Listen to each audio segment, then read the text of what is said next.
Good morning, everybody. How was everyone this morning? I hope you had a good weekend. Yesterday was really busy for me, trying to get ready for the celebrations today for Canada Day. And I know July 4th is also coming up for you guys. So it's going to be a busy week for us all. I'm hoping today we do get a verdict. Hopefully. We don't know. I'm still waiting for them to put the cameras up for the courtroom.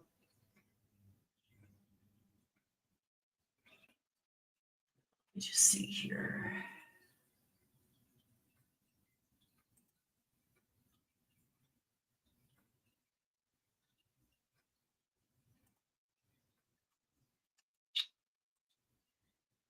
All right. Okay, here we go, you guys.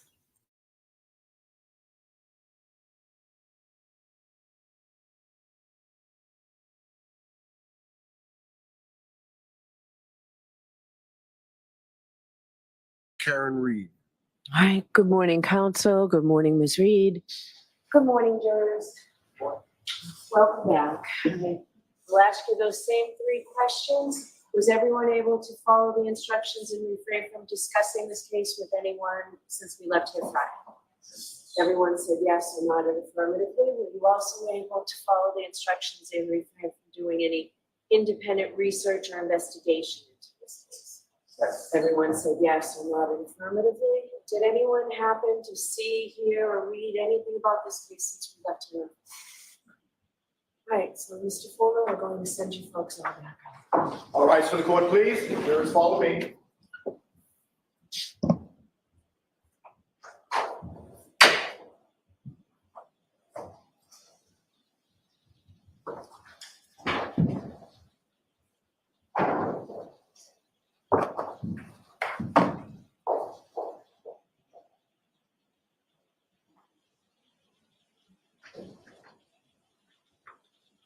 All right, thank you, everybody. That's John. And here we go. Hello, fan. How I have missed you. Oh my gosh, you guys. So 22 hours of deliberation so far. It's 9:01 a.m. You see it up in the left-hand corner. The right-hand corner, you see jury is in hour 22 of deliberations. So again, today we will be watching the fan. Thank you, Kate. I appreciate it. Yes, please put your DNA on that like button, please. 16 people in here, only 6 likes. What is up with that?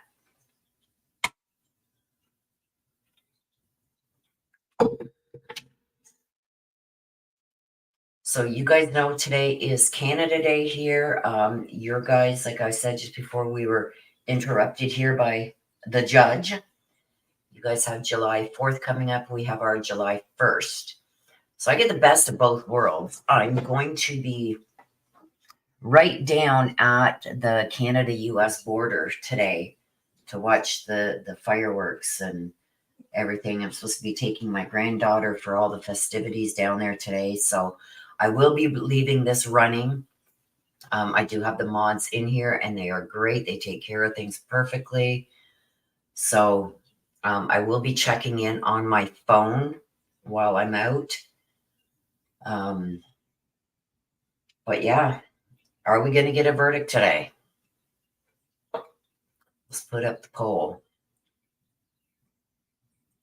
Let's put up the poll.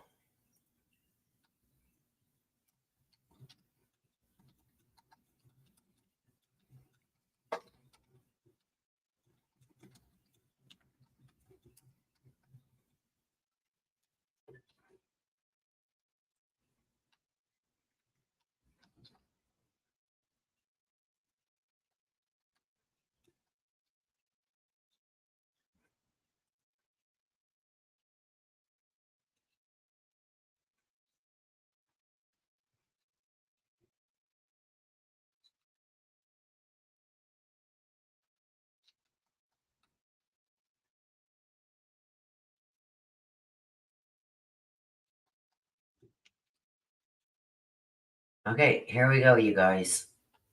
And there's the poll. The poll is up. Please smash that like button on your way in. We got 15 people in here, only 9 likes. Please smash that like. Get it out there that we are live. Hop out of chat. Go smash that like button. When you come back into chat, please make sure you got live chat selected at the top of your screen, so you will be able to see all chat. Thank you for going out and smashing that like. Thank you very much. Don Stedman starting the choo-choo train. Thank you, Don. Thank you so much for your support of the channel and for your super stickers, super chat. Thank you so much. Kate Bell says, have fun. We head up north soon for the 4th. Have family coming up. Yes, it's going to be interesting. Like I said, I can go right to the St. Lawrence River is what separates Canada from the US. In this section anyway of Eastern Ontario. And I'll be right down there along the St. Lawrence River today. Take my granddaughter to all the festivities with my son, and other family members are going to meet us there. And then there's fireworks tonight.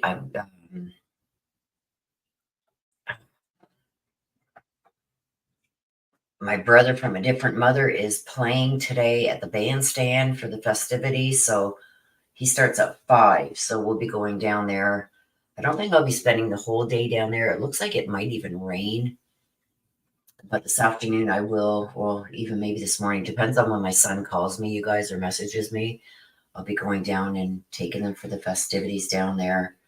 So my granddaughter can go on all the rides, and I can blow about $300 on food. And it's crazy the amount it costs now for even like a hamburger or a hot dog or a fry down at these carnival things. But it's crazy.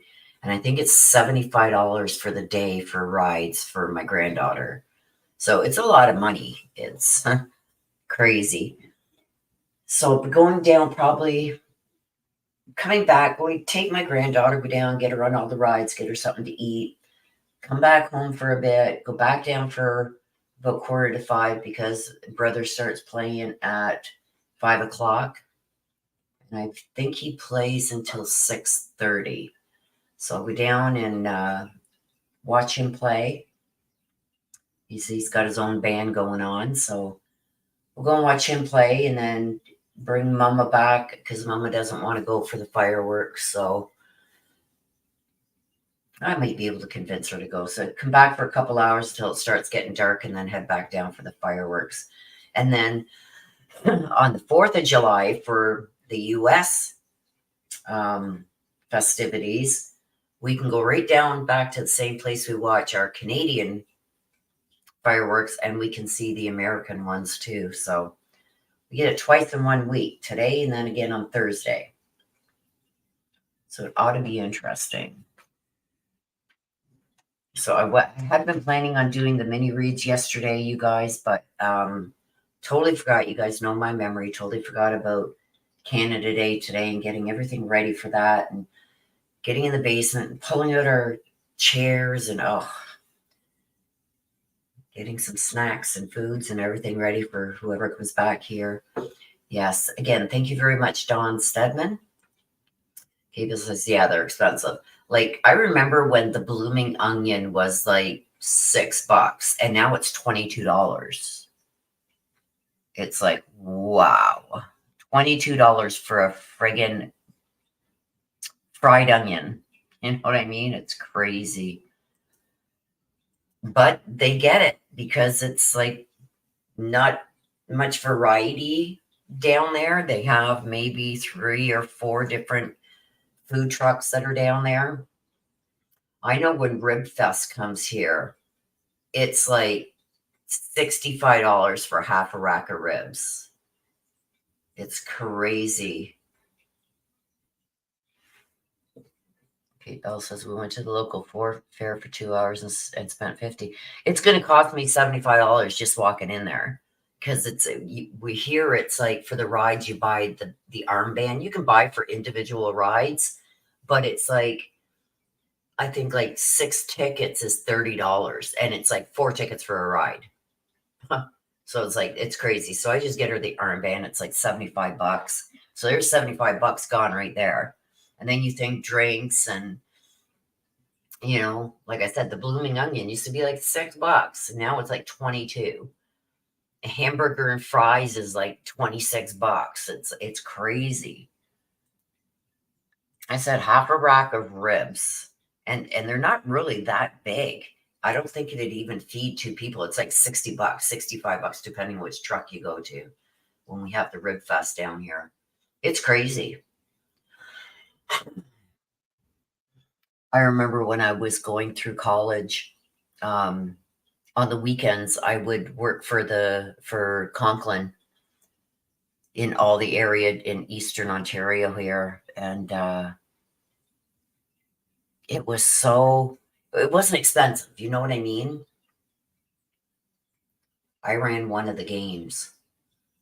But it was now to play those same games, it's like you got to go and get a loan or something to go to these things anymore. It's crazy.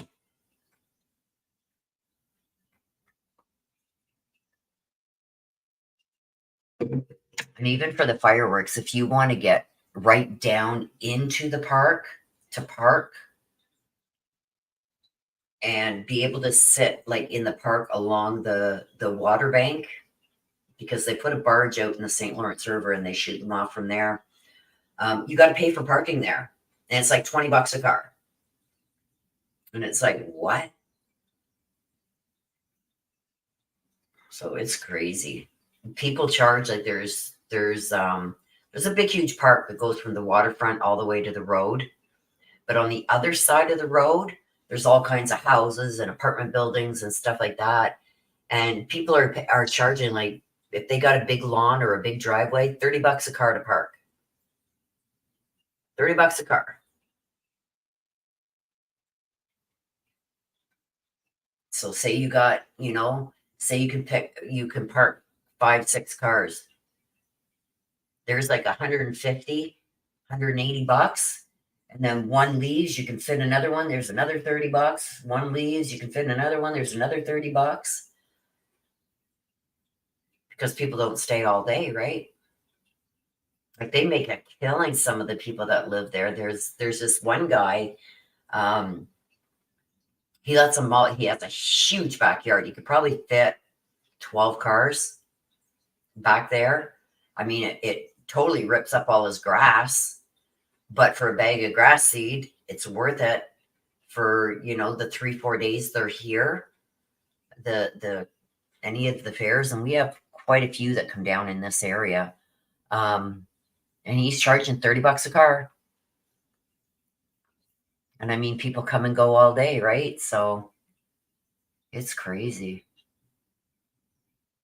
It's crazy. People down there make some money. I'm telling you that.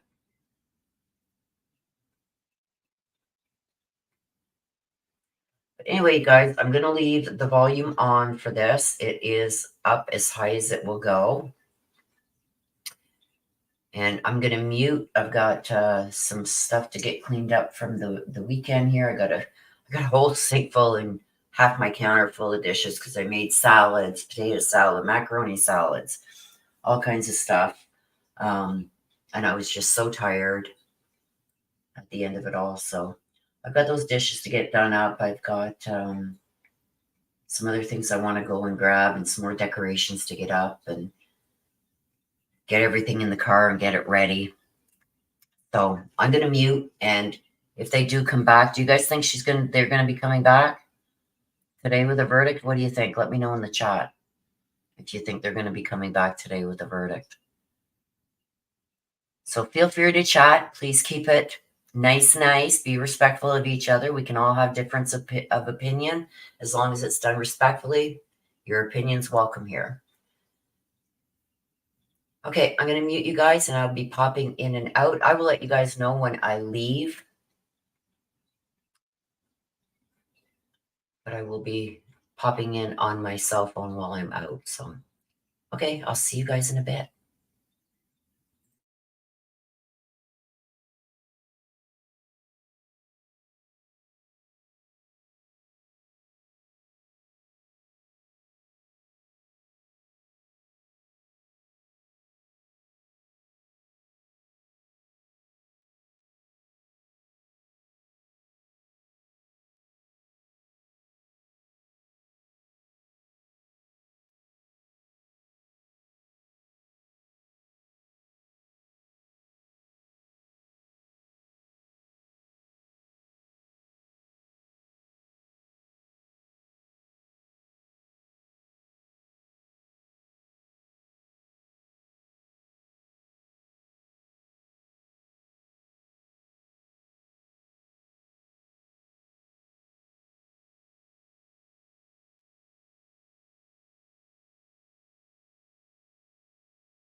How is everybody enjoying watching the fan turn round and round and round?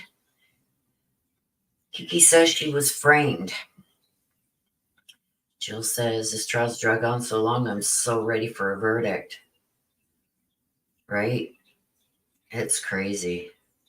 I thought for sure by the next, like, day 2, I didn't think that they would come back with the verdict when they were first sent out, because they only had like a couple hours left in the day that they could deliberate. I didn't think they'd come back that day, although it would have been nice, but I thought by the afternoon of the second day for sure.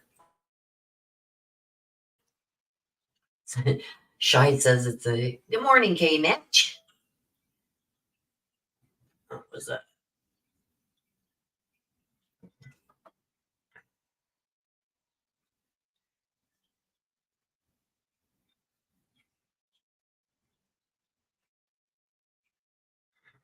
What's this?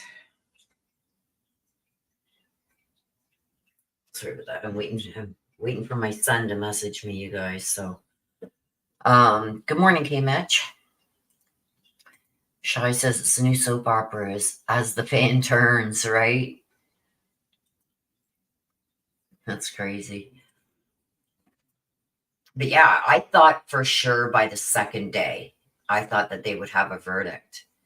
And then it's like, wow, okay, third day. And then the third day is when they wanted the cert report, and the judge had to give the new instruction for the second, for the lesser or included charges. Then what happened after that? Somebody had to go home early, and because they had an appointment. Like this, I don't know. This has been crazy.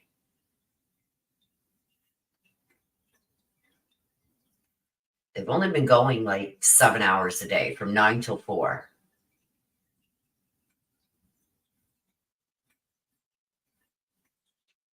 Like, I don't know. This is in Massachusetts, I guess. I guess they only work 7-hour days or 6-hour days, 6, 7. Because they take an hour for lunch. They have 2 breaks, take an hour for lunch. So really only like 5.5 hours a day, even for the trial. Must be rough, eh? Yeah. They don't even work 8-hour days. Like here in Ontario, court starts at 9 a.m. and it can go right till 6 o'clock at night. Well, usually they try and get out by 5, but for stuff like this, they'll go to 7, 8, 9, 10 o'clock for a jury. Like when they're deliberating, they'll let them go until the jury wants to go home. But even this jury has sent out notes. Okay, we're done for the day. It's like, what? No, get back in there and deliberate.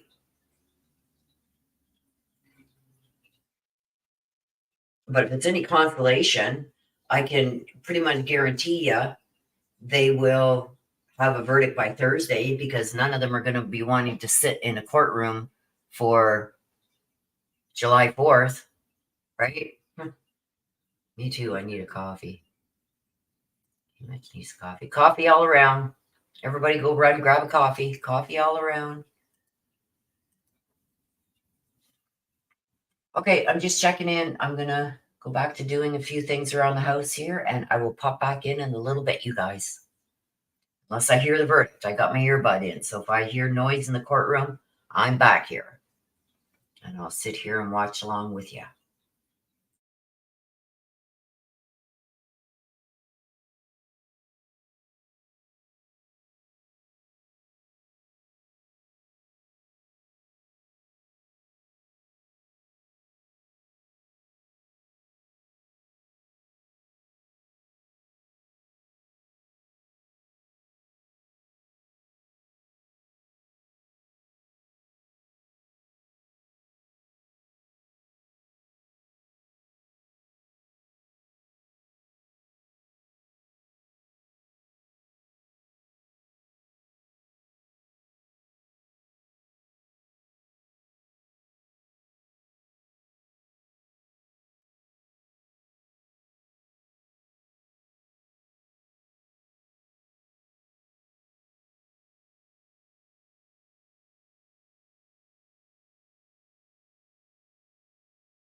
Good morning, Nana. Kimberly says, okay, thank you, Willow. I was wondering how she was telling me points. Point, you log, and then spin for points. I told her that's too much. So we don't have that part in Canada. Here in Canada, if you agree to do a video for them, they'll sponsor one of your videos. So say they'll give you $300. Sponsor a video. They'll send you the stuff for free. You get to pick up to $100 worth of stuff. And then you got to give your views on it. But they say the views have got to be positive. Well, no, I'm not going to lie to my subscribers. If it's no good, I'm going to say it's no good. So if they ever change their mind and want me to do a video maybe on some stuff to do with reads and stuff like that, like cards or whatever, and then I'll just give the cards away afterwards because I've got all the decks I need, and I'd rather buy them from a reputable company that's going to, you know, get the money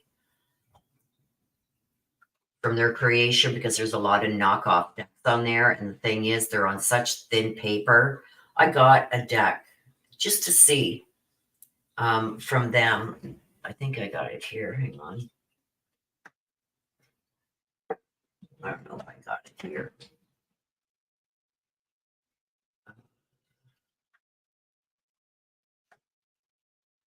Actually, I think I might have thrown it out.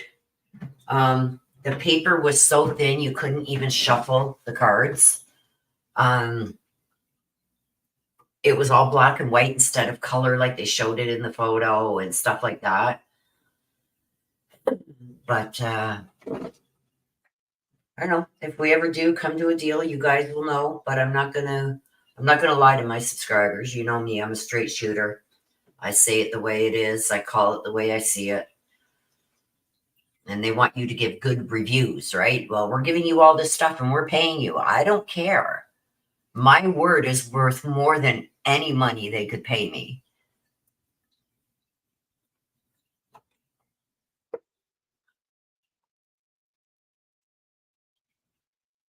But yeah, as far as getting that the free stuff, you guys don't waste your time. Like if you got to play that fishing game or the farm game, any game that you got to play to win, you will never win it. I have been playing the fish game for I think 5 months to try and get these two things. They said, here's your 2 gifts. All you got to do is play this game. Well, I got up to, and you got to get to your bar to 100%, right? So you got to feed your fish. Each fish gives you a certain percentage on your bar to get you to 100%. Then you get your free stuff, right?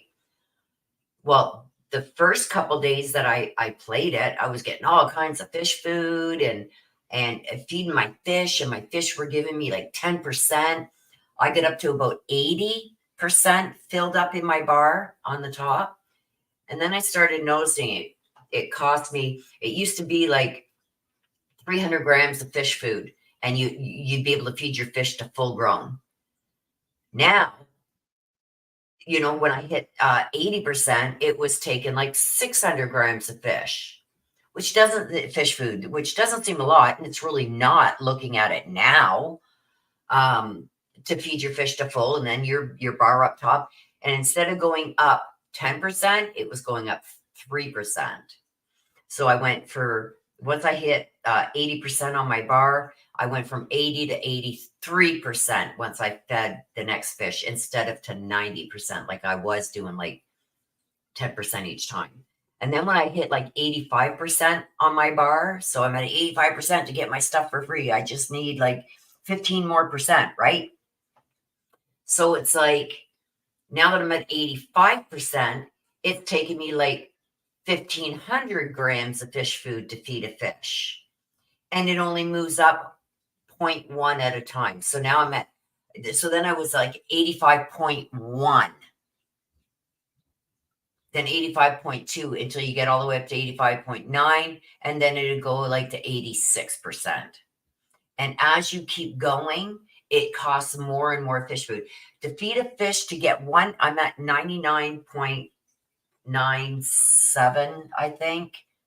So I need 0.02% to to get that 100%. And I've got like, I think 2 weeks left in the challenge, right? It's costing me 60,000 grams of fish food to get one fish fed.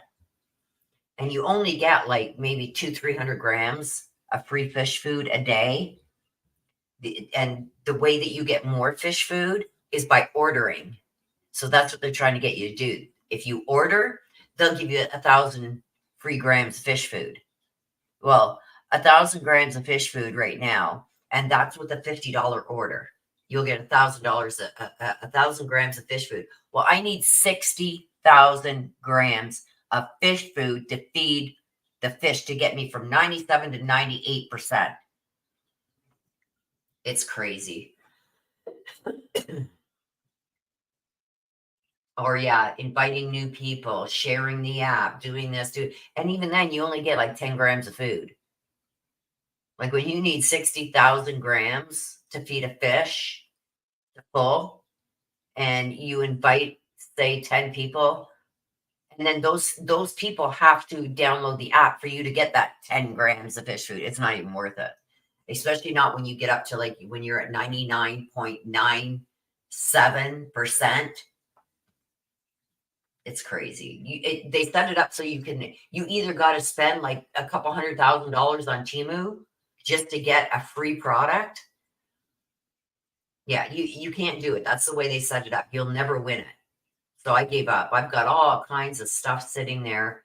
Yeah, and spamming my email. You got free fish food. You got free fish food. And then now that you signed up for, say, a notification on an order, if you've ordered and you signed up for notifications, now you get every notification that they want to send you. You can't just sign up for delivery notices or tracking notices. Once you hit that notification, you're getting everything. Oh, you end up paying 10 times the amount of the free item just to win it for free. Nothing's free, believe me.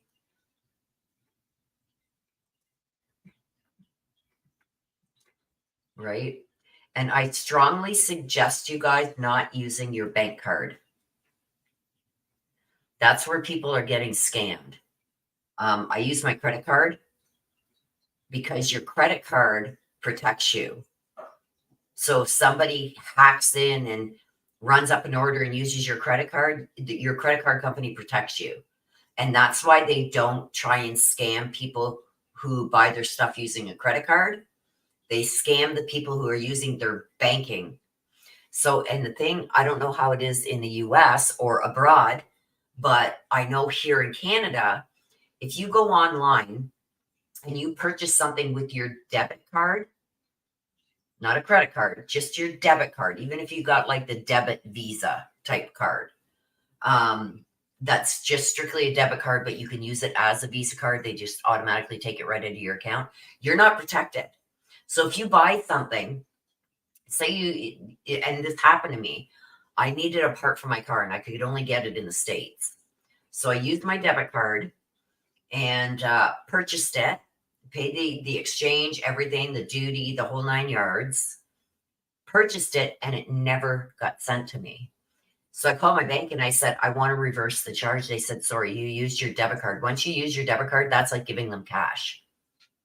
There's nothing they can do. They said, if you're going to make purchases online, use your credit card because then you're protected by your credit card company. If they don't send you your stuff, they reimburse you and they take the money back from that company. Now, credit card companies can do that, whereas the bank won't, because when you use your debit card, even if it's a debit Visa, it's like handing them cash. So that's why I think like a lot of people are using their debit cards because maybe they don't have a credit card or whatever. But those are the people that are getting scammed out of their money. So whenever I do order from Temu, I always make sure I use my credit card. So that way I'm protected.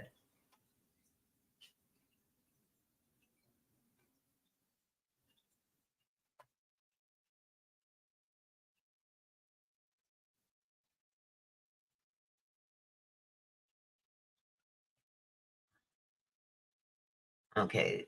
I'm gonna leave that there for right this second, Veramoy, but I don't like things being brought from other channels or whatever. But let me go and check it out. Mods, don't remove that yet, please.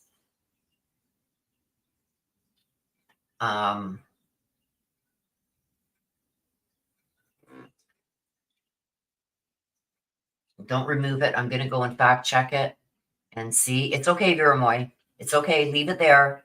I'll remove it if I can't verify it. Let me just go and see if I can verify it.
Aaron Reed's wearing a black and white pinstriped blazer and short, almost like khaki pants.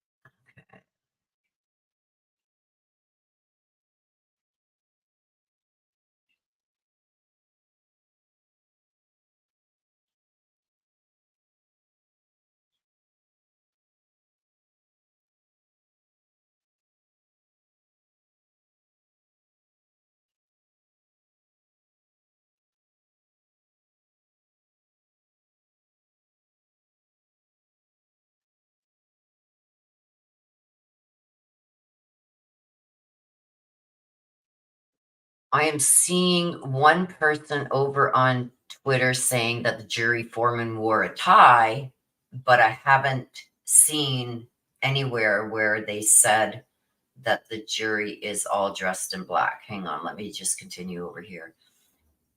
And it's Nerdy that said Karen Reed and her legal team walk out of court as the jury deliberates for the fifth day. Folks that are local to the scene report that the jury foreman wore a tie and are reading into it. That is a potential clue that a verdict is today.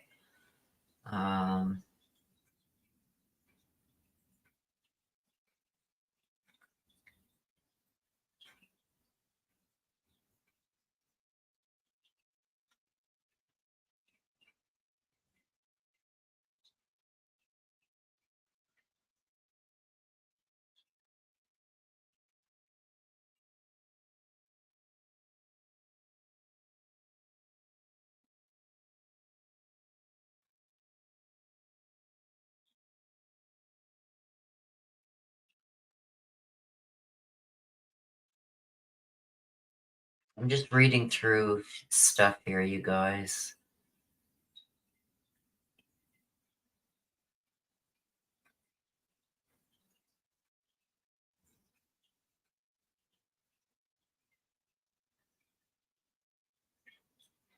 What is this?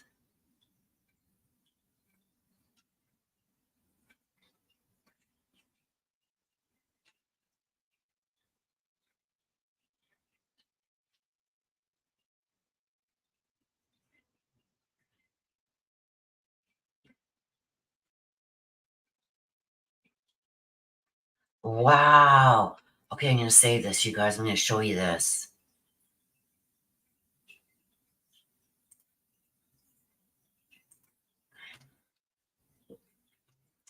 Um,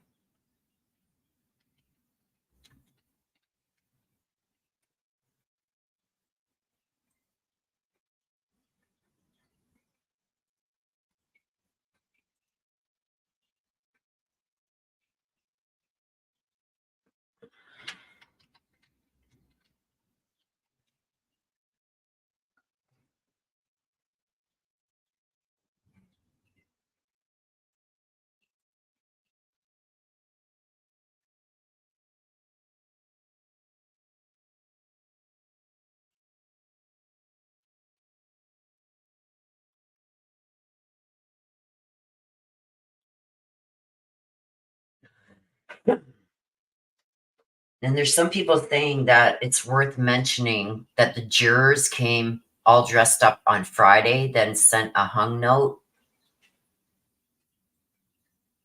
Okay, so I do see there's a reporter here.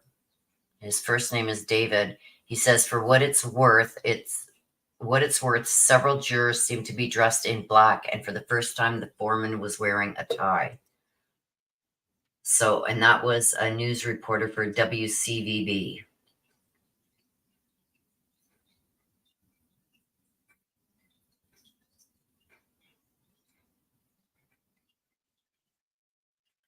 So the jury has no access to transcripts of witnesses' testimony. They must rely on their memories and personal notes. If jurors disagree about what a witness said, there's no way to check.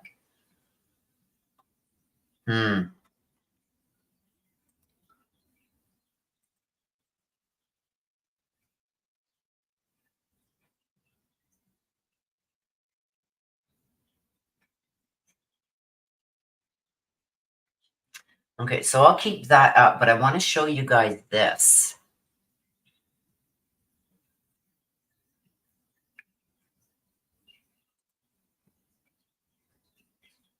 Okay, hang on. Okay. It's still in the background, you guys, so if they do come back, I will hear it, but I want to show you guys this. Look at this. Look what I just came across. This is Lakeville Police Department, Bedford Street, Lakeville, MA. This is an incident report. Okay, so they're saying that Karen Reed hit John O'Keefe at 24 miles an hour, right? Look at this. 10/11/2020. Patrolman Andrew Cedar, status open. Last edit date 10/11/2020. So this was 4 years ago.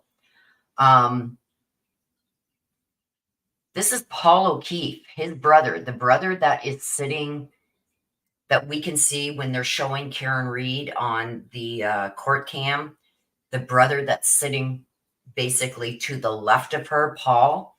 This is him. Speed at 24 miles per hour. O'Keefe was later bailed by Clerk Magistrate Friel.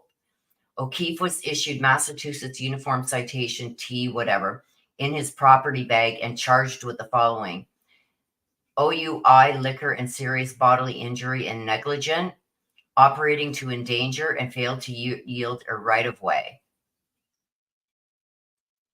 So this was Paul O'Keefe.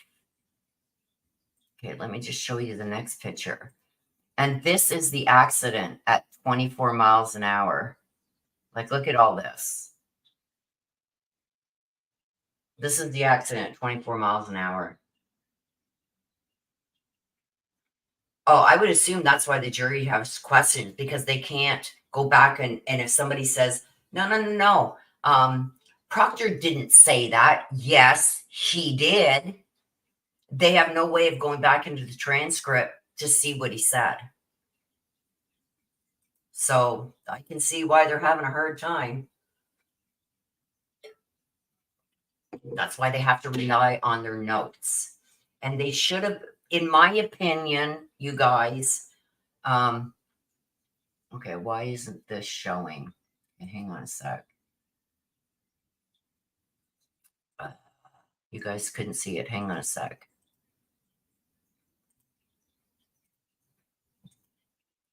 Okay, so here's the charge, and here's what Paul O'Keefe, this is the accident Paul O'Keefe had. Look at this. The bumper is right off the car. This is all smashed in. And let's see. So he got a OUI, operating whatever, liquor and serious bodily injury and negligent, operating to endanger and failed to yield a right-of-way. This is the brother of John O'Keefe that is sitting in the courtroom that we see with the I think he's bald, isn't he? This is him. And everybody's saying like him of all people should know what 24 miles an hour accident looks like.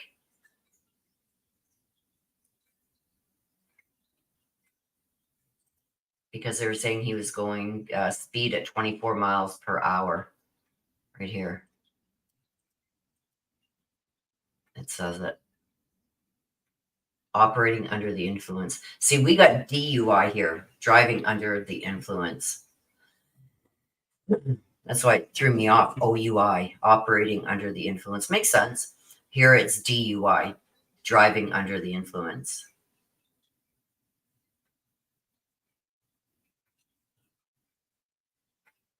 Kimberly says, no way all that damage was done at 24 miles an hour. Well, yeah, it is, because here it is right here, speed 24 miles an hour, and here are the photos of it.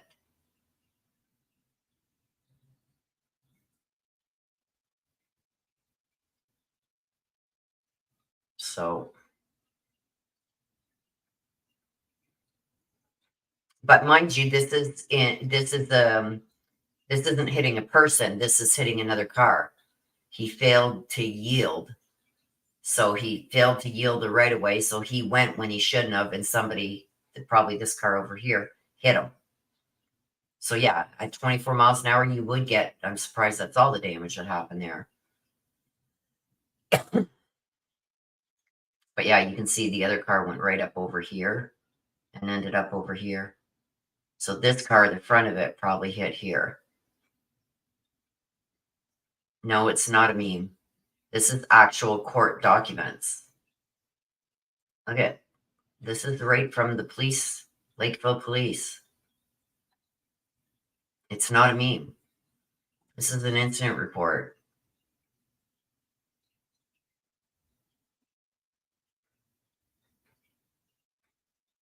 Yeah, like I said, see, it says operating under the influence of liquor, serious bodily injury, and negligent, operating to endanger, fail to yield right of way. So he probably went when he shouldn't have, and another car hit him. But still, that's at 24 miles an hour. So his brother should know what an accident looks like at 24 miles an hour. I can't see.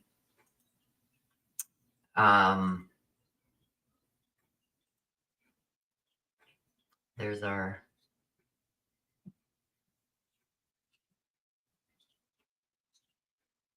No, okay, Mitch, that was a police report then from back in 2020. Okay, so let me get back over here. So, where was that? Yeah, so I did see one of the reporters that stated most of the jury came dressed in black today, and the foreman is wearing a tie for the first time. So, is that an indication? I don't know.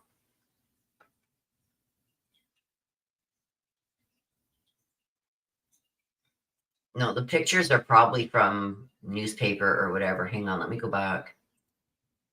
It was a reporter that put that out, so I believe it.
All right.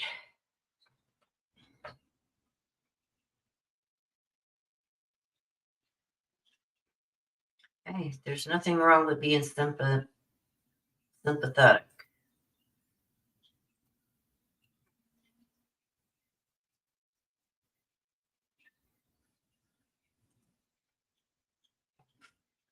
So far, with 48 votes in, we've got 12% saying guilty, 42% saying not guilty, 15% saying guilty of the lesser and included charges or included charges, and 31 now, pretty close to the not guilty. We got 42% saying not guilty and 31% saying hung jury. Wow. We got some voting for each one of them today, you guys. That's a big change from the other day, right?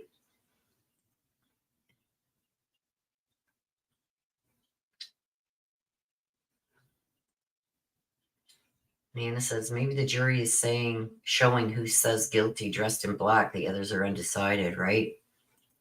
Good morning, Norma.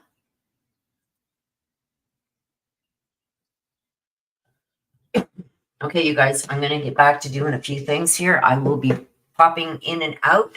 For those of you just joining, please hit that like button. Let's get it out there that I am covering this morning. And I'll pop back in a little bit. Keep it nice and chat, please, you guys. You guys can have your own opinion. I've even got a mod in here that thinks she's not guilty, and that's cool. Everybody's entitled to their opinion, and I'm cool with that as long as it's done respectfully. If you disagree maybe with something somebody says, tell us why you disagree with what they said, but don't attack the person, please. This is a safe place for everybody here. So you guys can continue the discussion about it, but please don't attack each other, attack the information, okay? And let's play nice. I'll pop back in a little bit, you guys. For now, enjoy. Bam.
Good question.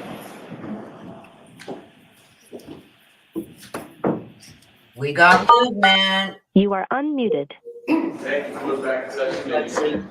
We're back on the record on the Karen Reed, Your Honor. We've got a question from the jury. All right, so question. Mr. Lally, I'd like to hear from the Commonwealth first about due and thorough deliberations. I'm sorry, I didn't hear the last one. I'd like to hear from the Commonwealth first about your view on whether the jury has conducted due and thorough deliberations. Your Honor, while I understand that they have been at this for a while, I would submit that they have not, and I would ask the court not to make such a finding.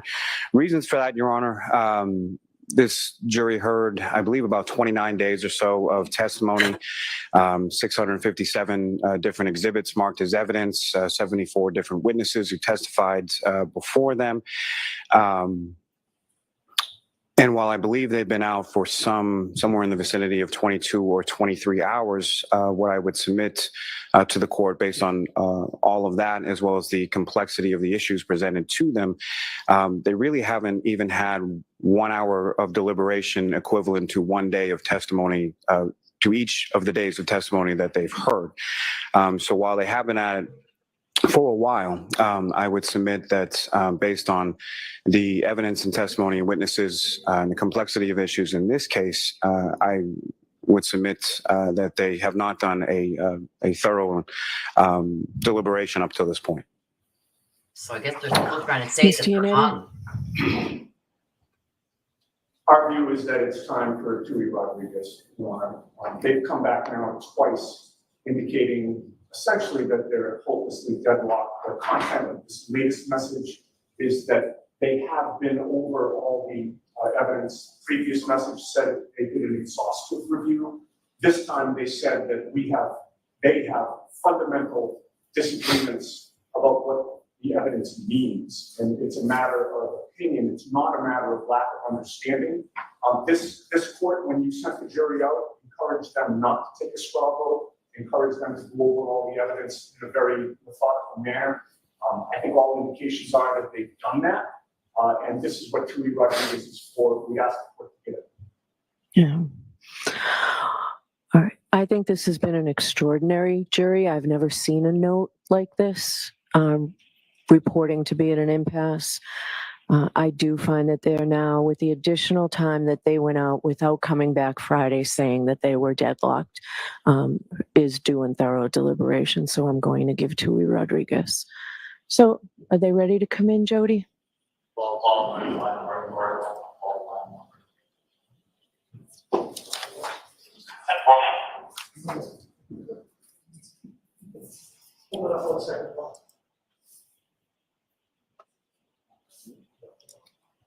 So why don't I take a recess? Take a recess, please. All right. And then Nancy.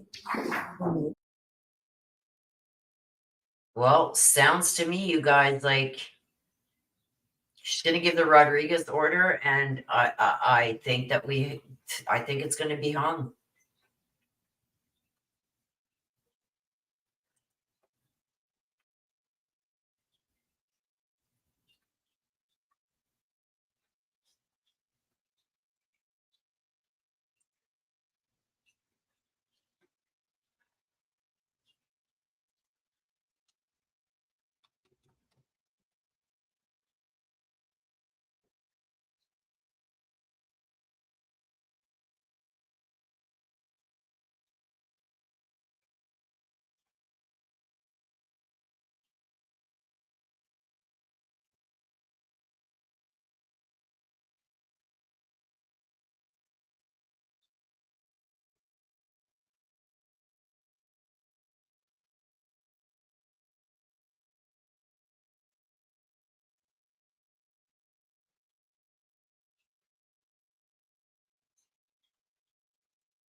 They said that they are at an impasse, that it's not about they don't understand evidence and whatever. They just have a huge difference of opinion, and there's somebody holding out, maybe two, maybe three. They said that they can't come to the verdict.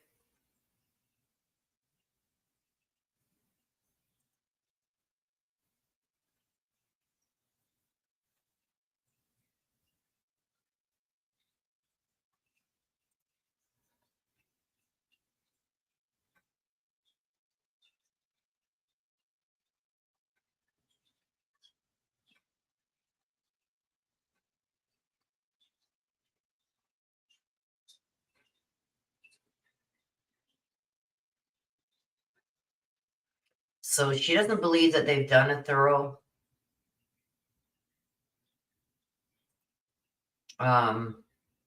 deliberation.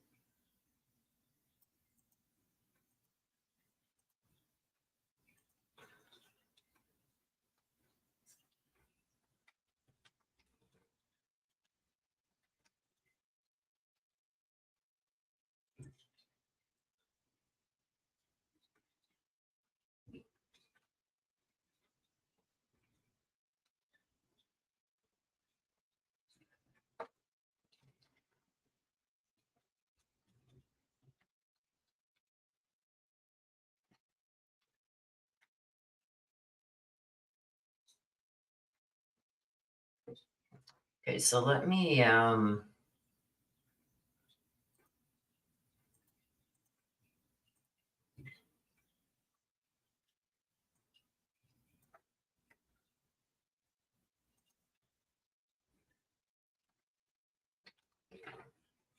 so the Tui Rodriguez model is a special set of instructions often read to deadlocked juries, with jury deliberations in the murder trial against Karen Reed extending into another week.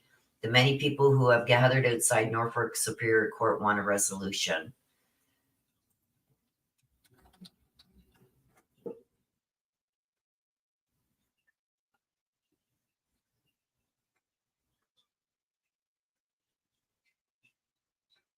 Okay, so let me just see from the Massachusetts government. I'm going to read it right here.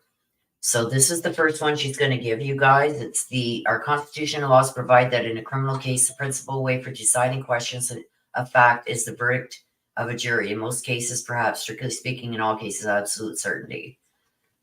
Hang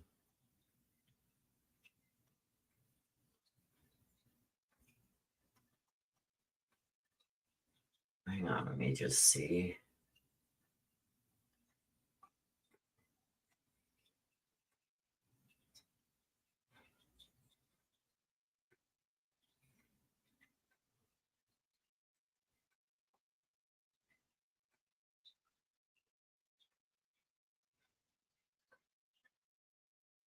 So it says here that it's appropriate for the judge to give the Rodriguez ruling charge when the jury is deadlocked, but because it has a certain sting to it, it should not be given prematurely, and digression from the recommended language is discouraged.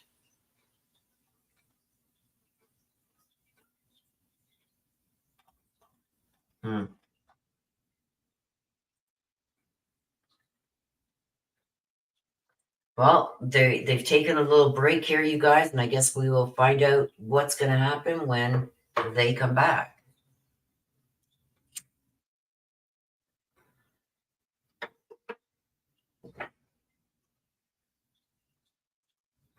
Vera says, my hope would be that if hung feds, well, she's going to order them. She's going to read the Tui Rodriguez charge to the jury. She's going to read that to them and send them back again. Kim mentioned if it's a hung, she'd be oh yeah, absolutely. The prosecution would refile the charges right away.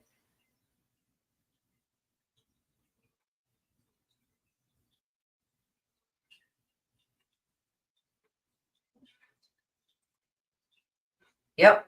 He wants an hour of deliberation for every day of testimony. He said that's what the norm is.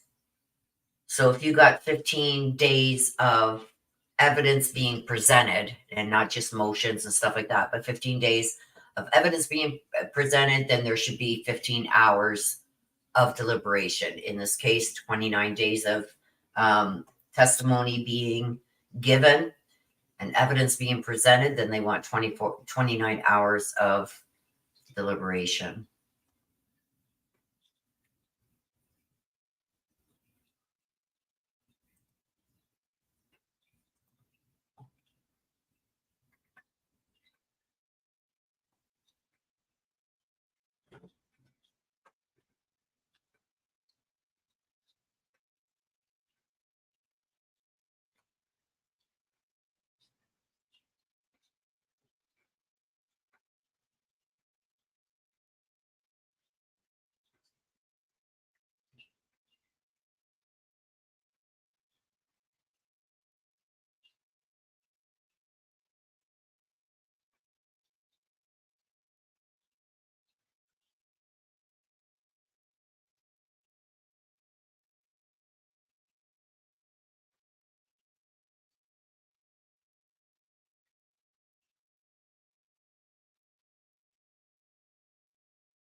So that was my son.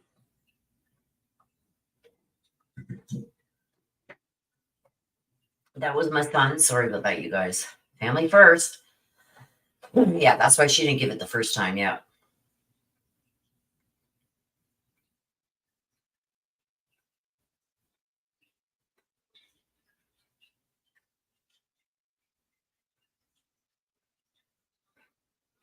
Yeah, but that's not how they added up, Nana.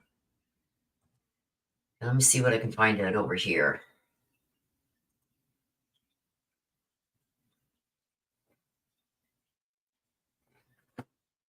Oops.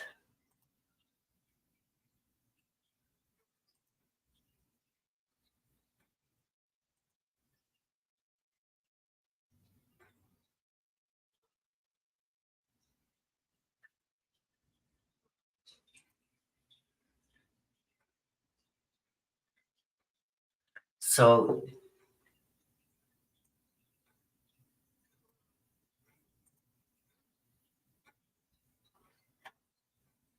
this is what's going to be read, you guys. Our Constitution and laws. This is the Rodriguez that she's going to read. Our Constitution and laws provide that in a criminal case, the principal way for deciding questions of fact is the verdict of a jury. In most cases, and perhaps strictly speaking, in all cases, absolute certainty cannot be attained or expected. The verdict to which each juror agrees must, of course, be in his or her own verdict and the result of his or her own convictions, and not merely an acquiescence in the conclusion of the other jurors. Still, in order to bring, in this case, 12 minds to a unanimous result, you must examine the issues you have to decide with candor and with a proper regard and respect for each other's opinions. You should consider that it's desirable that the case be decided. You should consider that you have been selected in the same manner and from the same source as any future jury would be. There is no reason to suppose that the case will ever be submitted to 12 persons who are more intelligent, more impartial, or more competent to decide it than you are, or that more or clearer evidence will be produced on one side or the other. With all this in mind, it is your duty to decide this case if you can do so consciously. In order to make a decision more attainable, the law always imposes the burden of proof on one side or the other. In this criminal case, the burden of proof is on the Commonwealth to establish every part of it. every essential element beyond a reasonable doubt. If you are left in doubt as to any essential element, the defendant is entitled to the benefit of that doubt and must be acquitted. In conferring together, you ought to give a proper respect to each other's opinions and then listen with an open mind to each other's arguments. Where there is a disagreement, those jurors who are for acquittal should consider whether a doubt in their own mind is a reasonable one. Okay, we're back. You'll hear the rest of it. It was almost done, but you'll hear the rest of it.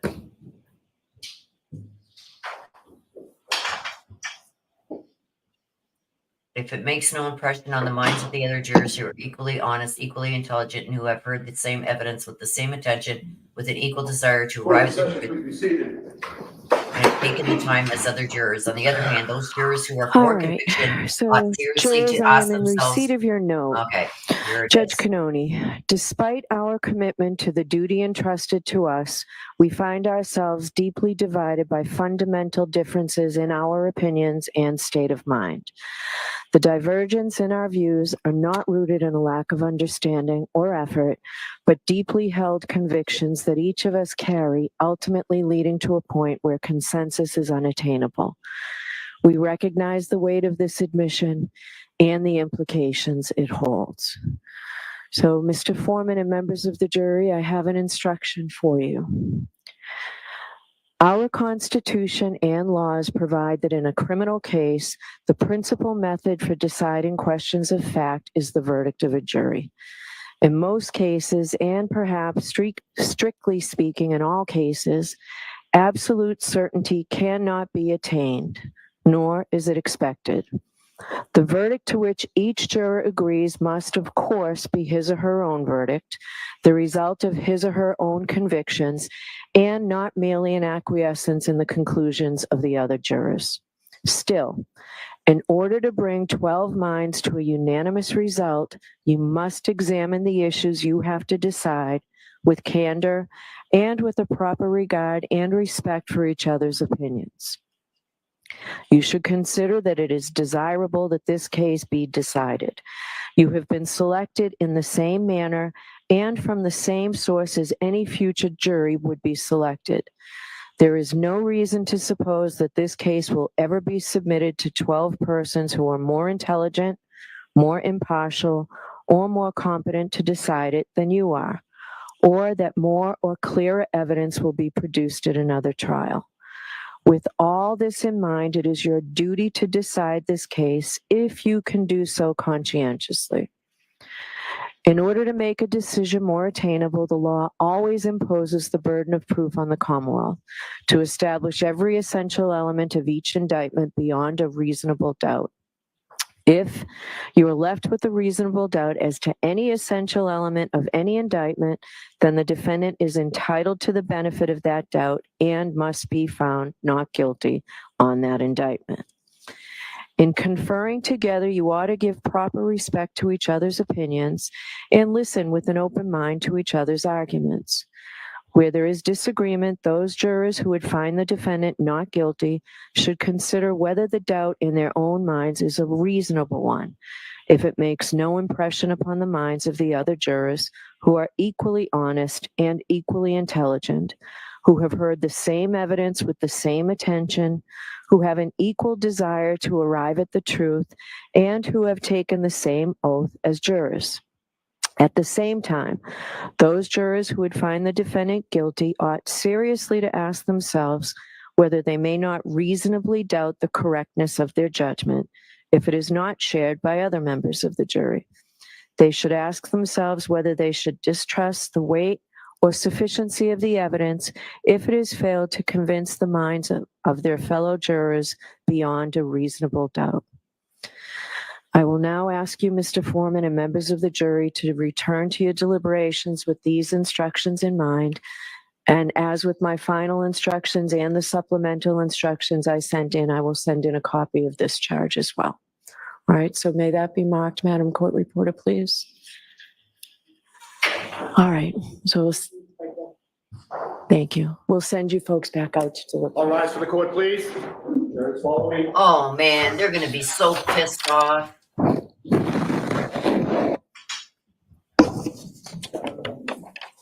That's John O'Keefe's mom right there.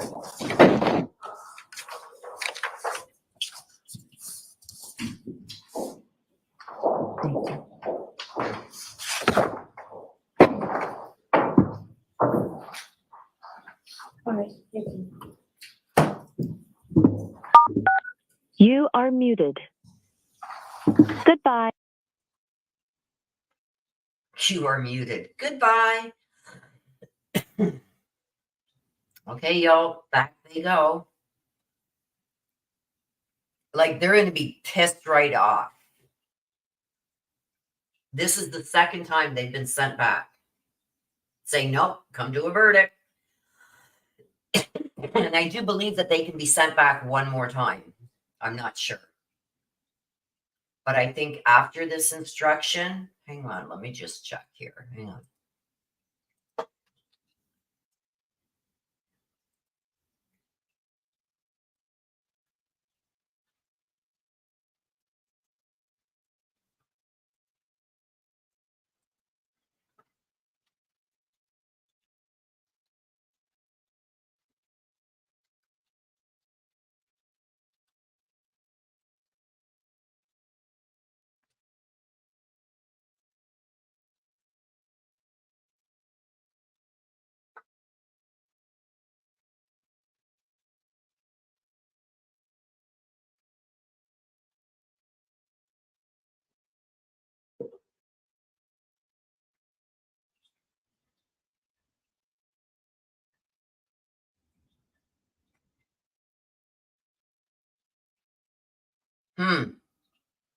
So I'm reading right here, the Tui Rodriguez instructions, that the jury comes back to the judge a second time and again says they can't reach an unanimous verdict. Durcier and Canton could still send them back to continue their deliberations, but at that point, she probably give them some instruction. Okay, hang on.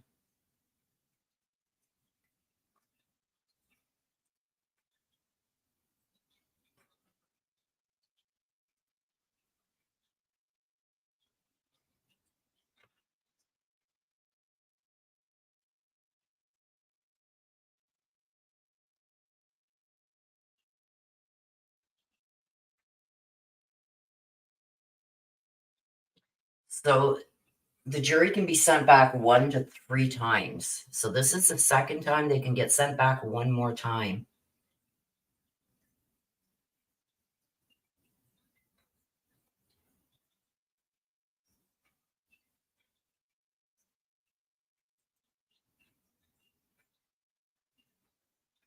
Okay, let me just read this. Hang on a sec.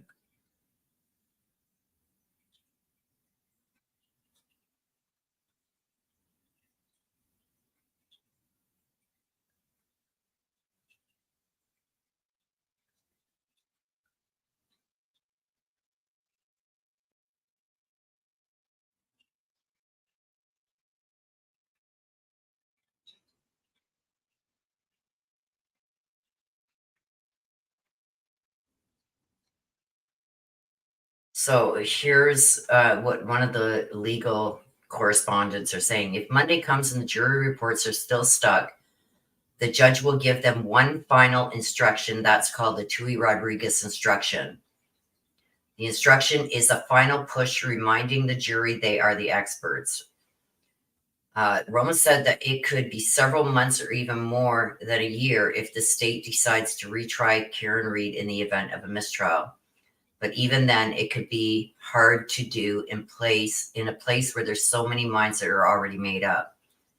If this case has to be retried, we're going back to the same pool of people, the same Norfolk County jury pool, and we're again going to have to try and find a subset of people that really know nothing about this case. It's going to be extraordinarily difficult. So this is why they're pushing. Like, if people in that area didn't know about the trial, they know about it now, right?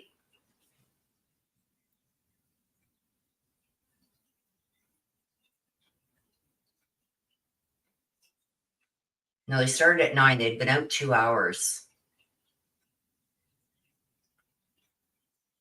They'd been out 2 hours when the judge gave that, because it's 11:15. They started at 9. So they had been out 2 hours.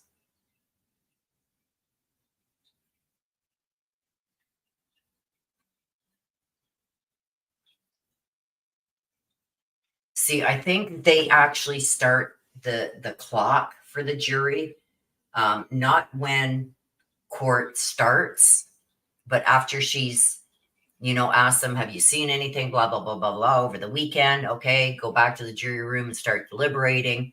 I don't think the clock starts until they actually get into the jury room, and then the clock starts again.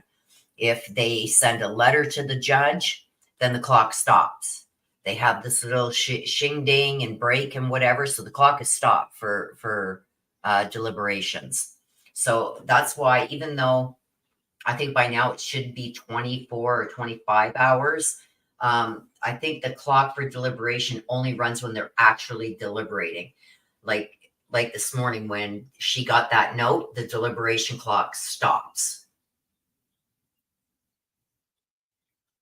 And they're not giving the minutes, they're just giving the hours here. So as soon as they gave that note to the judge, jury deliberations clock stops. It doesn't start again now until they're back in the jury room after she's given that charge. So I'm going to be sitting here waiting, you guys. I've got to get dressed and everything and get ready. Hopefully this verdict comes back before I've got to leave. That was my son that just messaged me, and he's just going to be giving my granddaughter lunch and everything, and then they're going to be wanting to leave. So probably by 12:30, 12:31, I've got to get out of here. So hopefully they come back before then. So I'm going to mute. I got to go and get dressed, you guys, and then I will be catching back up with you guys in a little bit. Continue to discuss if you so wish. I'll be here.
Veramoy says, does the judge give the counts of who voted?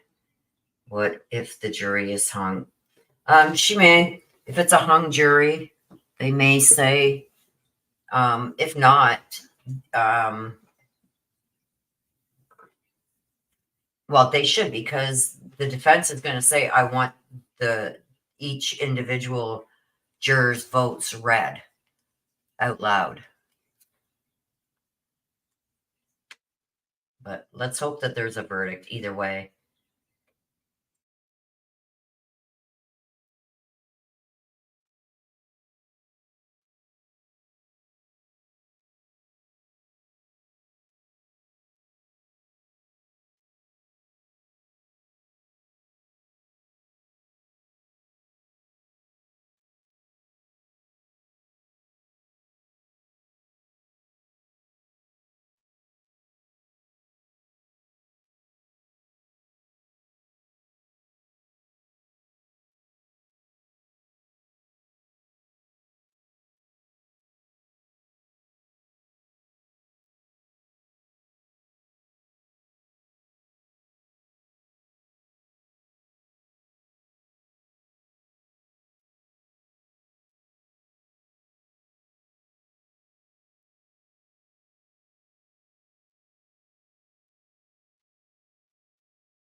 Hello, Risa.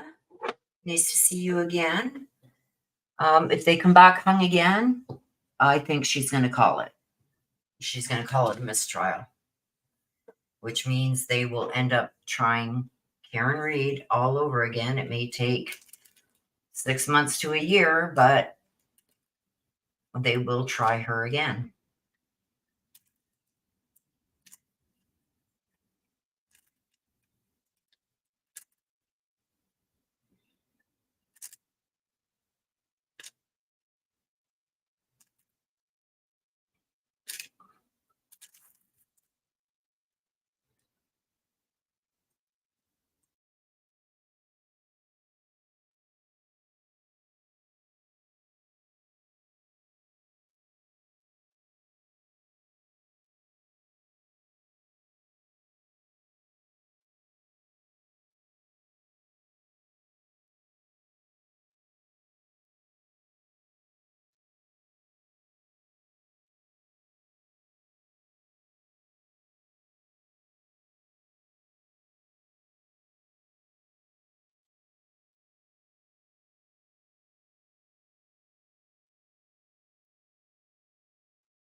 I think if they come back again hung, I think she's going to call it.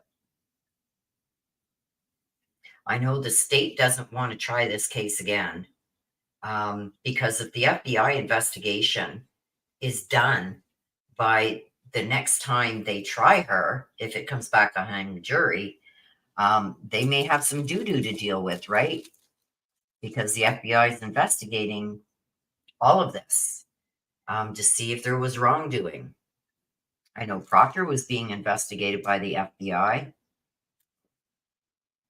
And that's why those last two witnesses that the defense had really helped the defense because they were independent of the defense or the prosecution. And they said that there is no way that this was her hitting him with the car. The injuries didn't show that. And those two witnesses had been hired by the FBI for their investigation. So it's not the defense or prosecution that hired them. So what they said should hold a lot of weight because they have no dog in the fight, right? They're not being paid by the defense. They're not being paid by the prosecution. This was a report that they gave to the FBI, their findings when they were investigating this case.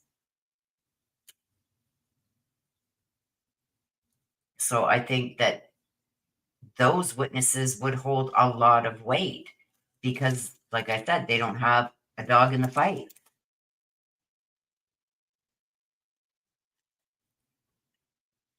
I hope that explains it a little bit.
don't think it should take that long, you guys, for them to come back again with either a verdict or they're hung still, because it's not over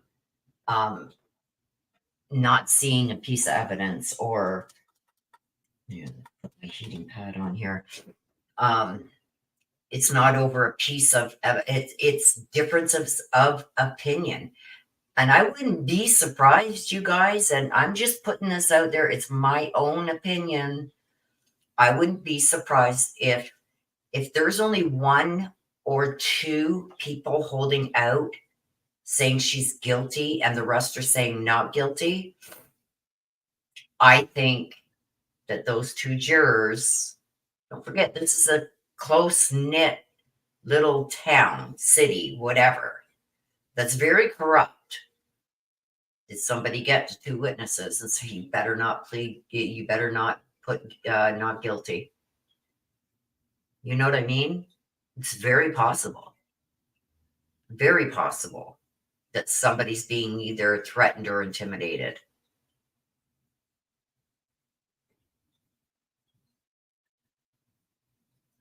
Don't forget, this jury was not sequestered. I think in a small town like this, as much as it would piss them all off, they should have been sequestered for the whole trial. As far as I'm concerned, especially when you got that much corruption within a city. There's just too many people that could get to each other. We've seen that in some of the witness testimony, people changing their stories, out and out lying, evidence being messed with. I mean, I'll never forget that when the one cop that was on the stand said, yeah, I picked up, 3 pieces of taillight, 2 red pieces and a white piece. And when he opened the bag, there was 5 pieces in there. It's like, if that doesn't show corruption, what does, right? A lot. There was so much. The fact that that house wasn't searched, being that that's where he was supposed to, it's not like he was just walking down the street, got hit by a car and landed on some stranger's lawn. He was specifically brought there to go in that house to that party. The house was never searched. The dog's gone. The basement remodeled. The house sold. People's phones going missing or getting rid of just before they were going to be confiscated. Like, there was just so much to give reasonable doubt. Even if you believe she probably did it, but I don't think you can say that this prosecution proved it. Whether she did it or not, it is up to them to prove beyond all reasonable doubt that she did it, and she did it intentionally. And I don't think they did it. So, I mean, for the jury to be stuck, it's like there was so much there. And I know there was evidence there to prove she did do it. Maybe not intentionally, but she did it. There was evidence on both sides. But when you start getting into videos being flipped, things being changed, lies being told, being caught in lies where you're collecting evidence, there's like an inch, not even an inch of snow. You didn't see a shoe or any of those red pieces of the taillight, but 16 hours later, or whatever it was, hours and hours and hours later, once there was 2 feet of snow, you found those pieces and the shoe. The shoe would have been clearly visible with only an inch of snow. You would have seen that shoe. The way they photographed it, it's sitting on its side. Sitting on its side, it's a good 3 inches high.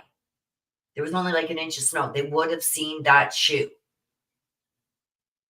They would have seen those red pieces. They said that they used a leaf blower to melt some of the snow right down to the grass. They didn't see any of those pieces in an inch of snow. Even after using something to melt the snow all around there, they didn't see anything. So to me, that's reasonable doubt. And if there's reasonable doubt, then you have to come back not guilty. Even with there's some evidence that does make me go, oh shit. You know what I mean? But once reasonable doubt is there, you have to find her guilty beyond all reasonable doubt, not just, no reasonable doubt on the things that you want to focus in on. It has to be throughout the whole thing.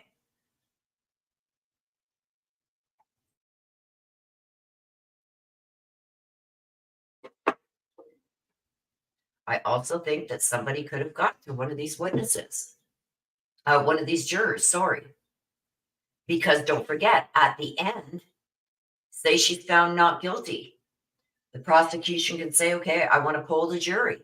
And then they look at each and every juror. Is this your vote? Is this your vote? Is this your vote? So anybody sitting in that courtroom knows which one voted which way. So are they intimidated? Are they scared to say not guilty because of repercussions maybe from the Alberts or O'Keefe's? That's why I say this should have been sequestered.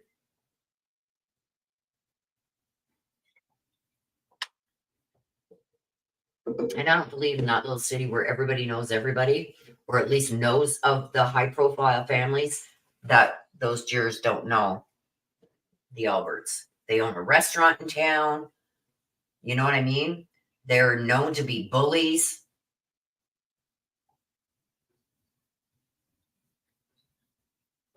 They were cops. Even though Brian's retired now, left the force.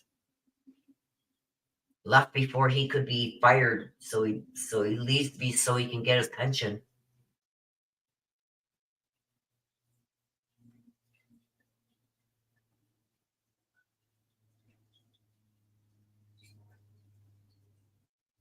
I don't know. It's just bad all around. I do think that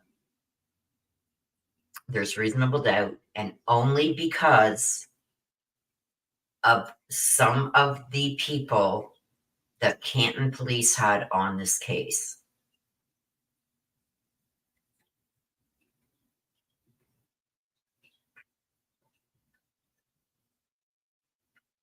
If this would have been clean, if he would have opened that bag and there was only the 3 pieces that he said he put in that bag instead of 5. If the math, you know what I mean? I just say that there is reasonable doubt on some aspects, not on the whole thing. On some, that's why everybody keeps saying, Willem, guilty or not guilty? I don't know. To me, things could have played out differently. To me, personally. I think the prosecution messed up. I think the moment Proctor got on this case, it was doomed to fail. Because he had one thing on his mind, and he was going to do what he had to do to get what he wanted. So I'm still up in the air. Could she have backed up and hit him? Yes, but I don't think at 24 miles an hour. I've seen the recreations, people trying to recreate that at the exact spot, and they couldn't get to 24 miles an hour. So, because they couldn't do that and recreate it on dry pavement, let alone it was snowing and everything that night. On dry pavement, they tried to back up going 24 miles an hour, and they couldn't do it. They couldn't get to that within those feet, the 62 feet. So and that was on dry pavement in perfect weather conditions. So there were certain things that made me question it. The prosecution could have cleaned that up, but they didn't. Instead, they lied. They fabricated things. And I think that they could have planted evidence. Could she have still hit him? Yeah. But I think something else also happened inside that house. I believe Higgins, we seen the last time that they were seen alive together on camera was at the waterfall. And Higgins was pointing at John O'Keefe and wanting to go at him, and other officers that were there with them drinking and everything had to get Higgins out of there. Higgins was at the Alberts that night. Higgins messaged John, "You coming over, buddy?" Did something happen? Whatever that argument was, that it looked like Higgins wanted to get at John O'Keefe that night, and John was just shaking his head and whatever. Did he get him?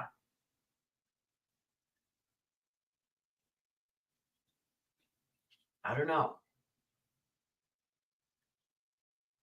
Verimoy. Evidence log. Well, it's been a few days. Maybe we should get one of those, right? I agree.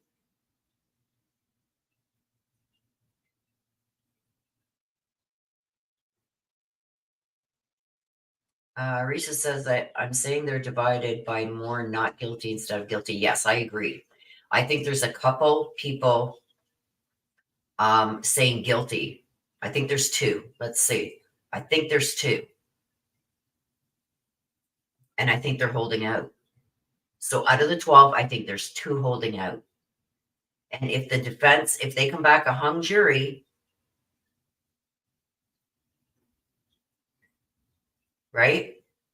If they're polled, what's your decision? Not guilty, not guilty. We'll see. But I think there's two that are holding out. And I think that they could have got at. I think they could have been intimidated by certain people, because they know at the end of this, if a verdict comes, the jury's going to be polled and we're going to see which ones voted which way.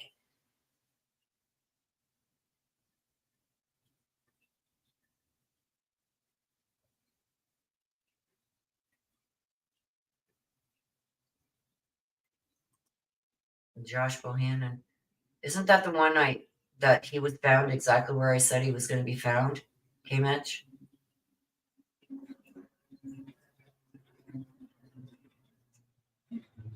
What the fuck? That was low. That was a jet that just went over my house, and I'm nowhere near the airport. That was a jet, and it sounded like it was just like feet above my house. I don't know if you guys heard it on my mic.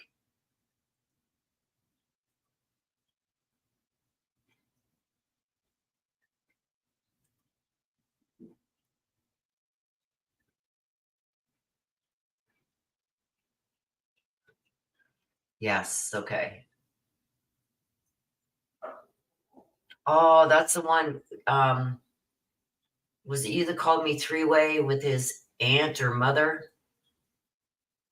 regarding the ME report?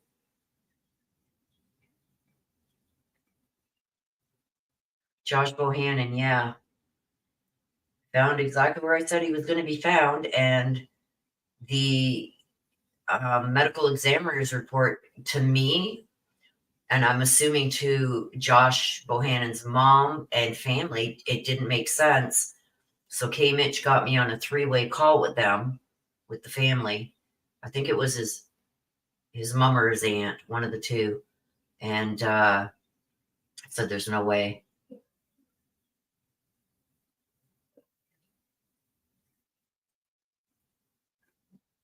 No, you never did send them to me. You're going to have to send them to me. That's something I'd like to go over again.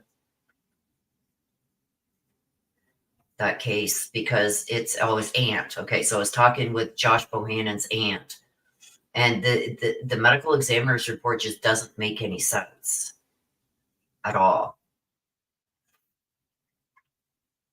Now send me them again, K. Mitch, because I don't think I got them. Oh, listen. What the? Hang on, I'm gonna go outside. Hang on. I'm running as fast as I can. Huge friggin'. What the fuck?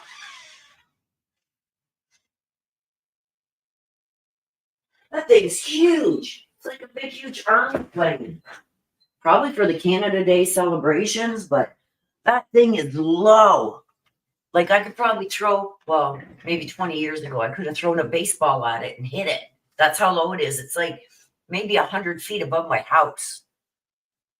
That was crazy. I don't know if you guys can hear it on my mic, but it's loud. And I've got my air conditioning on and all my windows closed. So, but yeah, send them to me, K. Mitch, because I'd like to go over that again. A copy of the autopsy report too, if you've got it. Looks just like what you said. Remember the private. Yeah. It's been a long time. I remembered something about privates. I don't exactly remember what it was, but it's bringing back some memory of it. I know there was something with the private parts.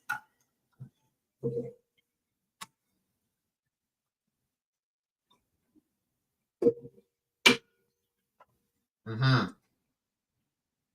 It's coming back now. It's coming back. Yep.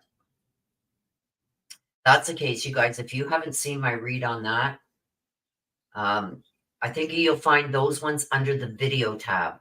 They're not under the live tab. They'd be under the video tab, or just search my channel for Josh Bohannon.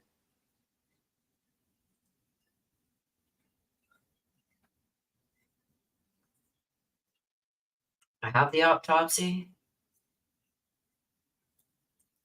I don't know if I still have it. Send it to me again. Okay, Mitch, what you got? Because that's another case I want to revisit. Even if I do it just me and you, like on a private live or something, like this on StreamYard, but just me and you, or me, you, and his aunt, if she wants to be there, and go over it again, go over the read, go over the autopsy, go over the photos. And I don't know, I just feel like there's still something there.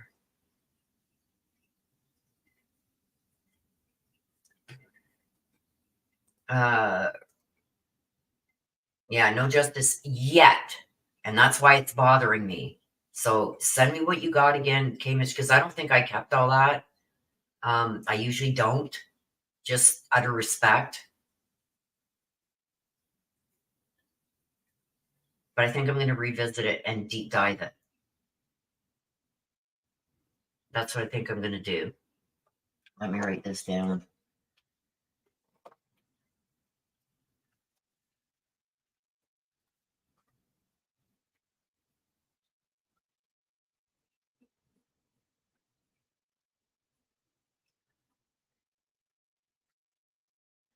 Okay, Mitch, I've got it done, eh?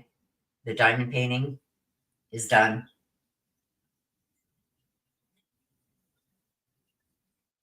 It's done. The frame is done. Everything is done. I'll take a picture of it and send it to, okay.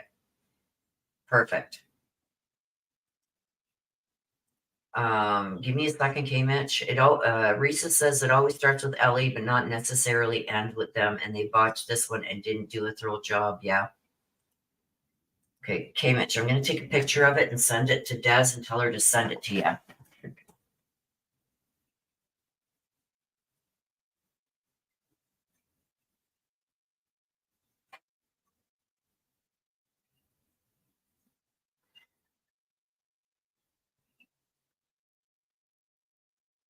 Okay.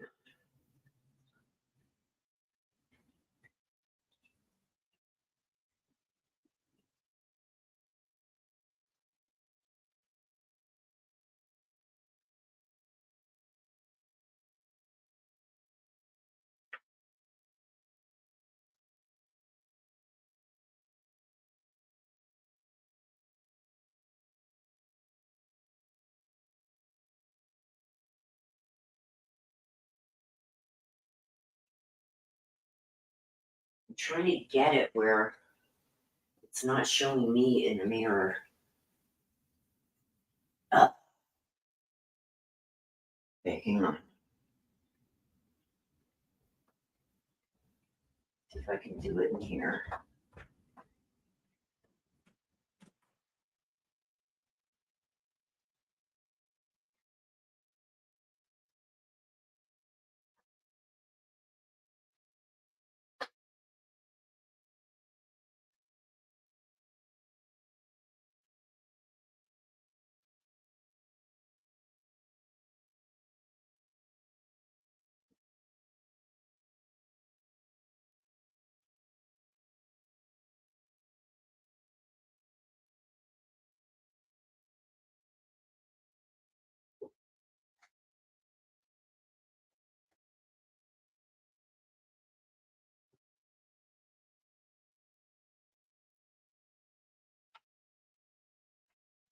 Didn't come out that good.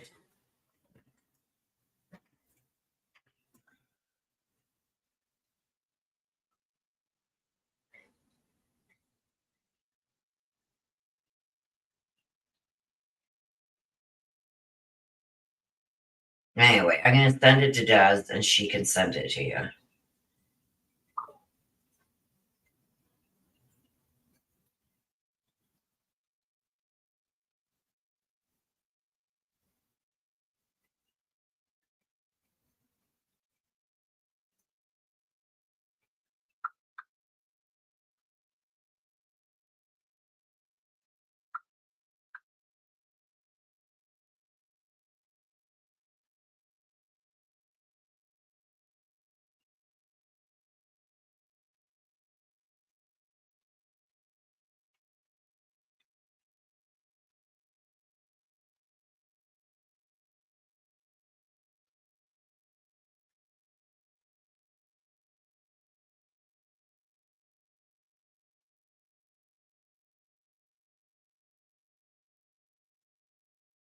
What was it?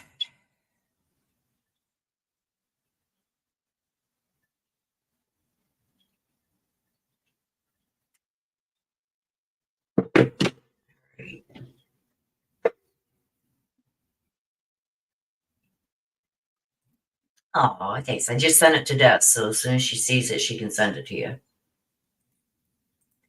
Vera Moy says the temperature they found him was suspicious as well. Wasn't it 82 degrees after being out in the cold since 12:30, according to the prosecution? Yeah, it was something around the 80s, his body temperature, right? Which is, yeah, really weird. No problem, K-Mitch. Okay, so what's going to happen, you guys, is I'm going to be leaving probably around 1, so in about 45 minutes, but I will leave this up and playing. So if the verdict comes in, you guys will see and hear it here. I will be heading out to meet up with my son and my granddaughter for about an hour or so. I can't walk around that much before my back starts really hurting. So I'm going to go and spend some time with them for about an hour, and then I will be back. But I will be watching on my phone. So if anything pops off, I will take my vitamin B12. I will hear it on my phone, and we'll be in chat there, hopefully.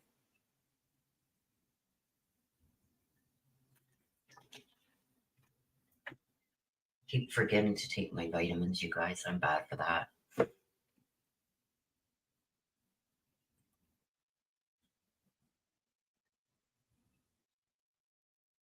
It's Canada Day.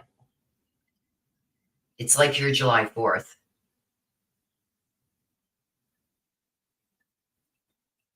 So, like, nothing in this city is open today. Nothing.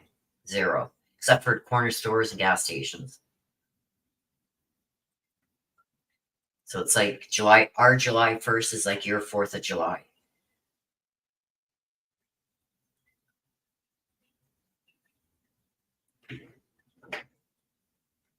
Okay, I'm going to mute for a bit, you guys, because I got to get some things together to get them out in the car before I leave.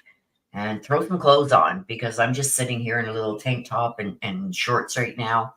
I'm not going to go out like this. So give me a few minutes and I'll be back. I'll be listening.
Hey, everybody.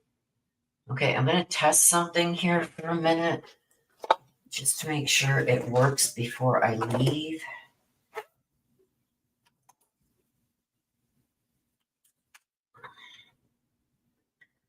I'll take some video, you guys, so I can show you when I get back.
Media,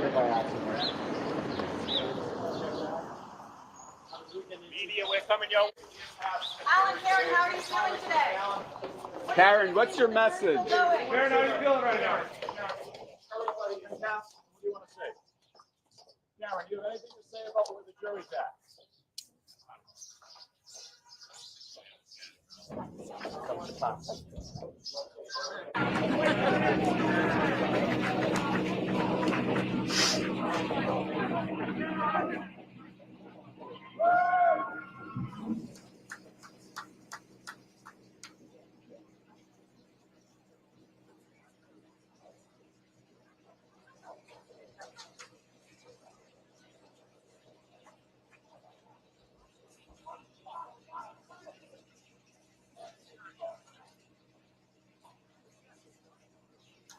David, do you want to make any Karen, are you still feeling fine today?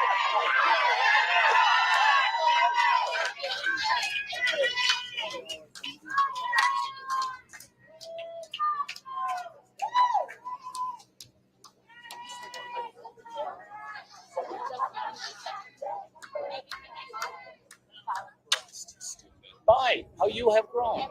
Oh, parents. Sure. Let me turn that jack on. You're right, Al. Mr. Reed, are you still feeling confident? It's the weekend. Come on. What's the plan for the weekend?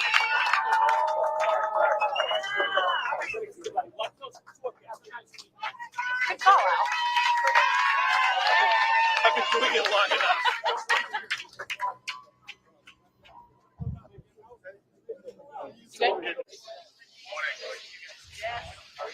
How are you feeling? You have a good weekend? How are you going to celebrate if she's found not guilty?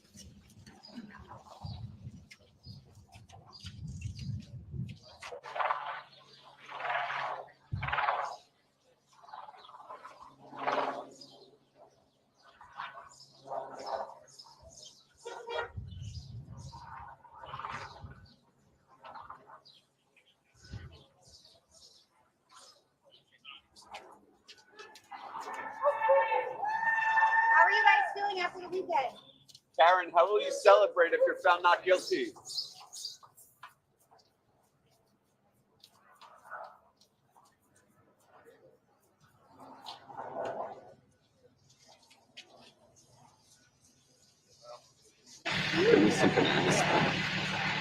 You're good about that. I let you yell it. I'm standing beside you. Tell me what's next.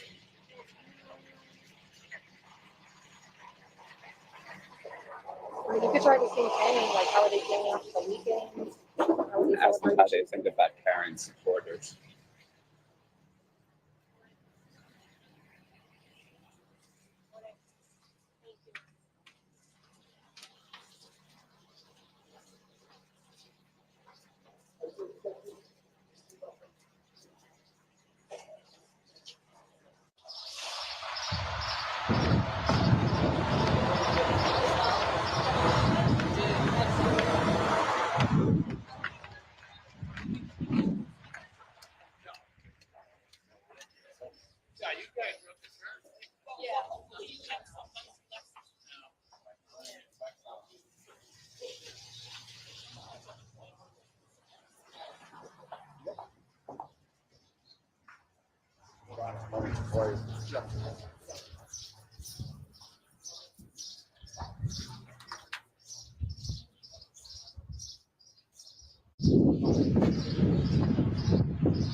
Alan, how are you feeling this morning? Very You good, think thanks. this is gonna be a verdict?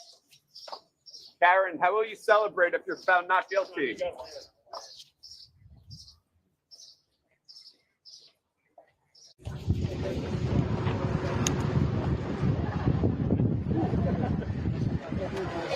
You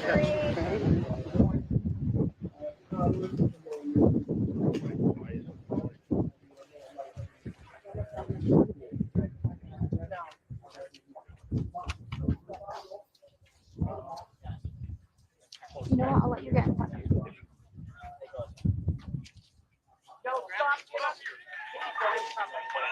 Let's go, Karen! Let's go, Dream Team! We love you, Karen!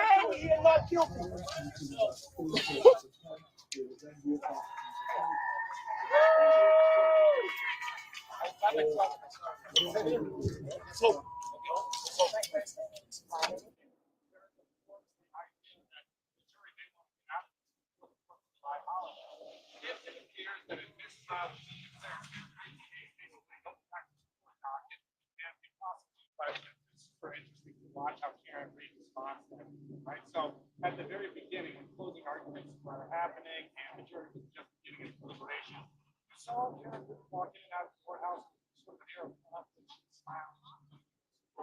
She was even answering before a question when they shouted at her. Now it's been more than 1 hour of deliberation, 5 minutes.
That's right, I know what I wanted.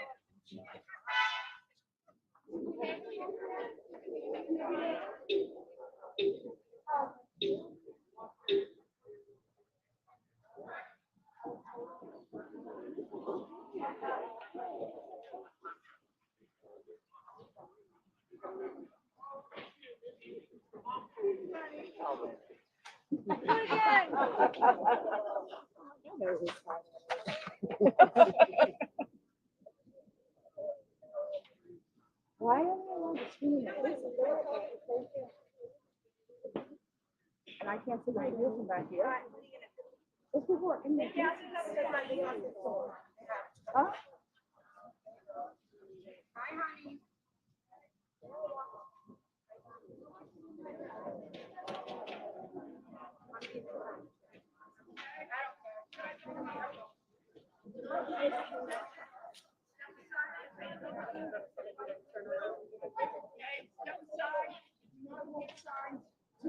Yes, Karen. That's the people in the street and people that we can influence, not the people that we care. Okay? We're just ignoring them.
Just free speech.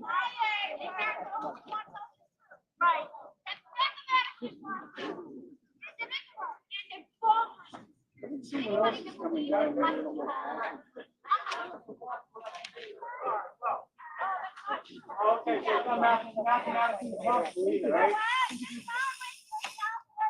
Move on with myself? That makes no sense. We all have the right to be here, Sam.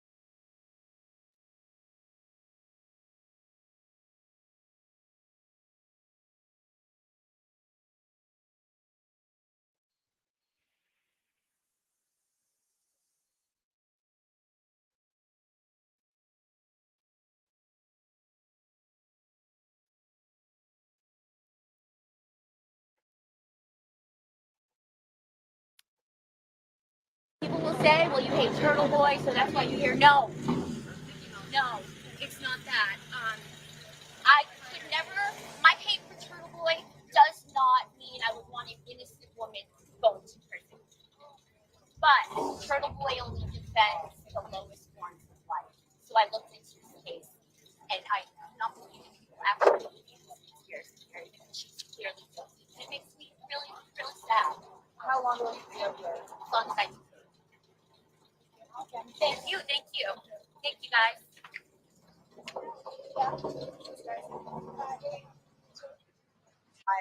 Yes, I was actually here in September in support of Karen Reed. Initially, I did think she was innocent, and once I took a closer look at the evidence, I realized, a lot of things that they put out there, like the belt was missing, she was missing, it was all a lie. She put out a doctored autopsy photo of his arm to make it look like arm bites. And the thing is, I was in the free Karen Reed group. If you ask any questions outside of their narrative, they actually attack you. So it's like a cult. There was a lot of red flags into the evidence. I realized that this was just a big propaganda campaign. How do you feel about people dismissing your opinion because you used to be on the other side? I think that's unfortunate, and it's just their way to deflect, and it's irrelevant. I actually have apologized to the O'Keeffes, the witnesses, and I said, sorry that I did that. I feel terrible. I wish more people would be humble enough to say, yeah, maybe I was wrong. And you guys are out here today, bigger than Friday. How did you mobilize this group? Is there a Facebook page? There's a big group of us. We decided to come last minute on Friday just because of that incident at the VFW where they showed up where the family was. So we just organized and just told everybody that is in support of John. So hopefully a lot more people come. So there is a lot of support. We just did not come here till Friday because we did not want to add to the circus. When you guys came on Friday, did you start getting responses online? Did people start reaching out to you? There's a lot of things written about me online. specifically for people that lead that movement, saying that I'm trash, just saying, they'll edit our picture, they're talking sexual things, just anything. If you come out here in support of the family, they attack you personally, and they run your name. And that's why she said so far. If I wasn't my own boss, I wouldn't be here today because I know they were trying to get me fired. And going back People to have been fired because of them. People right here. and going back to comments online, I mean, what do you make of people saying some of the mean things that You just are have to being have said? thick skin, and I ignore it because I know it's irrelevant and it's not true. And if you don't give it attention, then it's less relevant. And you're firm enough in your belief that you're willing to come out here despite maybe being 100%. harassed or Yes. people say that you guys are more anti-Turtle Boy than you are, I guess, anti-Karen Reed. You know, for a long time, I believed she was innocent, and I didn't support him. Okay, and then over time, I looked further into the evidence, and I realized, oh my God, she did it. So for a long time, and that's just a way to deflect. It's not true. So would you say you're here to be anti-Turtle Boy, anti-Karen Reed, This or has both? nothing to do with Turtle Boy right now. This is all about Karen. Thank you. Yeah, Can you remind me your name? Julie Gincho, G-I-N-T-O. Thank you. Thanks, Julie.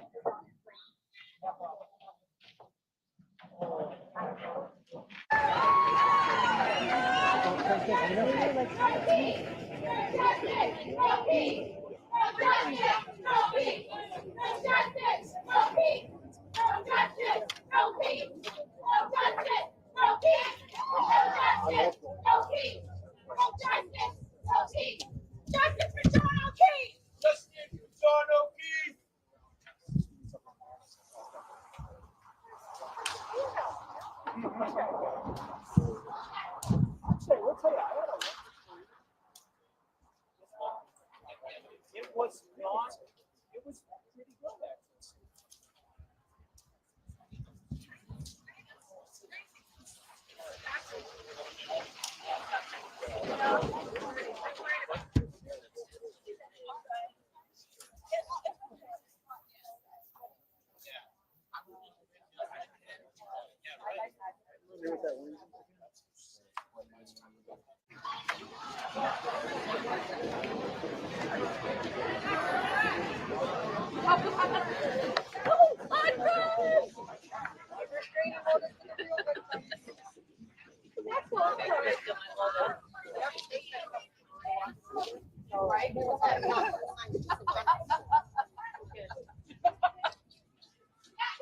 Sorry.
You know why they're going back in? Alan,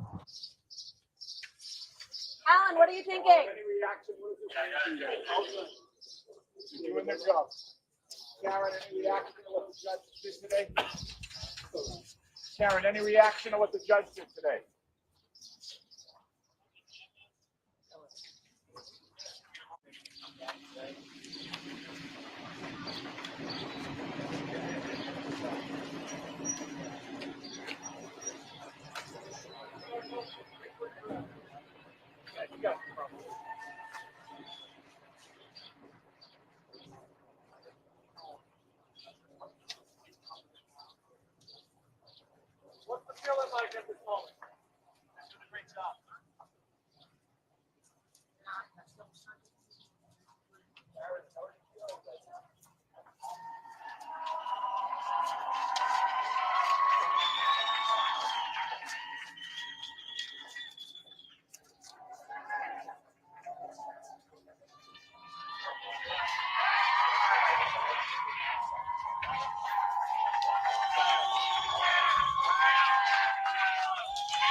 Gonna roll it.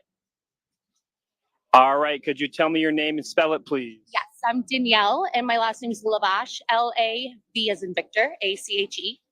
Okay, Danielle, I just wanted to ask today if you have a rebuttal to the protesters on the other side. What are you thinking? So it's not a rebuttal.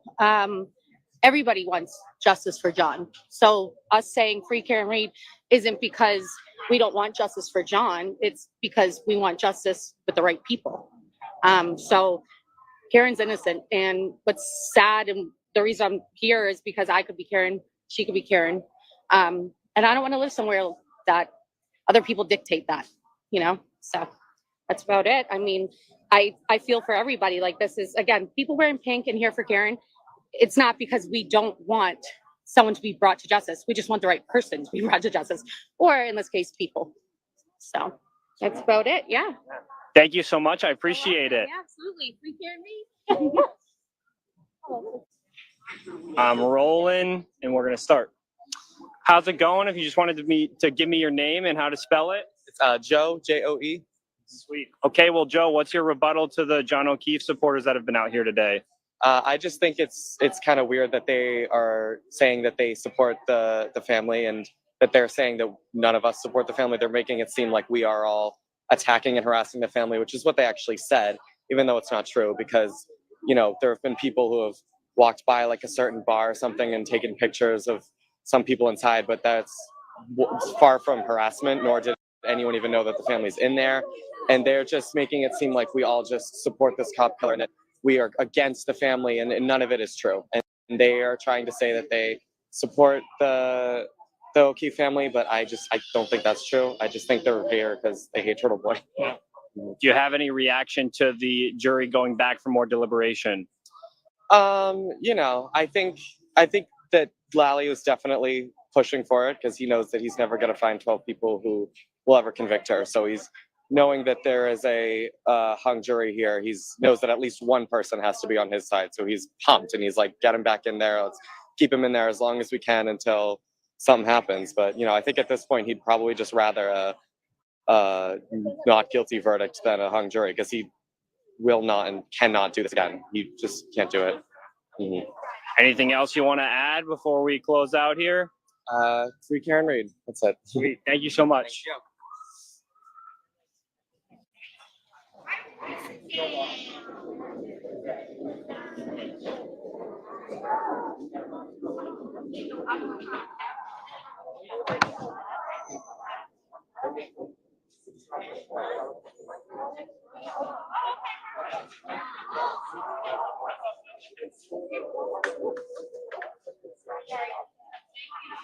Oh, thank you.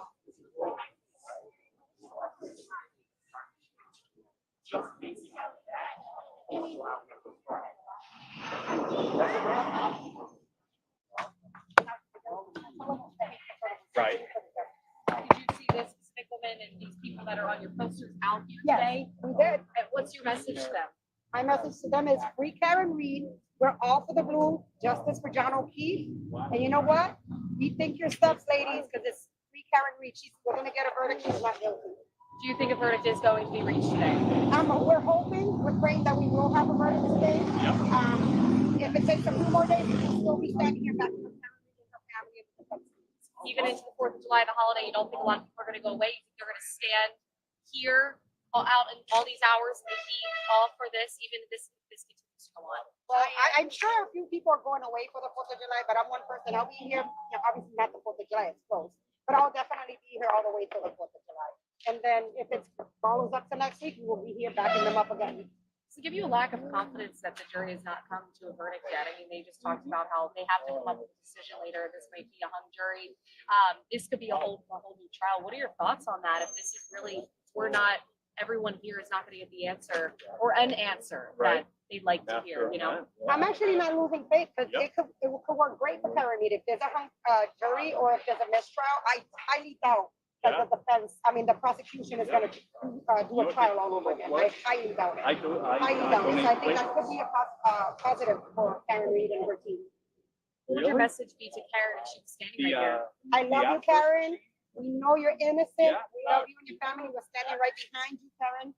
And justice for John O'Keefe and Karen Reed. And what would your message be to people all across the world that are watching this? All eyes on Dedham, Massachusetts right now, and Karen Reed in this trial. They're seeing you guys out here. And really, what is your message that you want people who aren't here to know? I want people to know that there is corruption in the, we do see corruption in, law enforcement and everything. Not everybody that wears the blue is corrupt, I want to put that message across. There's plenty of great officers out there, but I want everybody to know that they need to look into this case and see the actual factual facts about this case and see that Karen Reed is not guilty. A question I didn't ask. Any details you'd like to add? The floor is open to you. No details. We just love Karen. My daughter and I have been on the steps, when this all first started and stuff, and it's been great. We've made great friends here. We've become a family. It's been awesome. Everybody's just come together just for the same cause.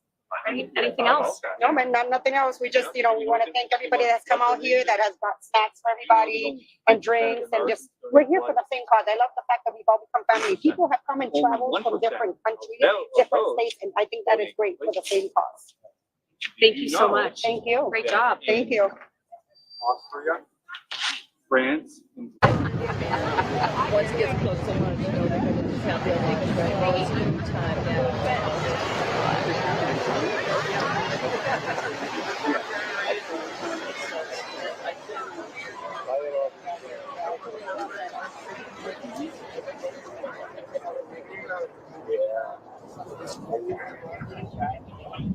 The other way. Go upstairs.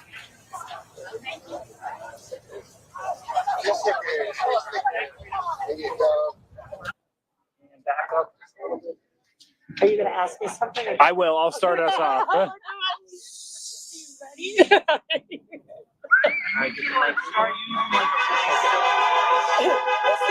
My regular voice is kind of silly. So if you would, just tell me your name and spell it, please. First and last, it's Lynn Cacchiotti, Cacchiotti. Well, hello, Lynn. We're just out here today. We want to know what you're up to. What brings you here? I'm coming from Rhode Island, and I've been following the case since motion hearings in the fall.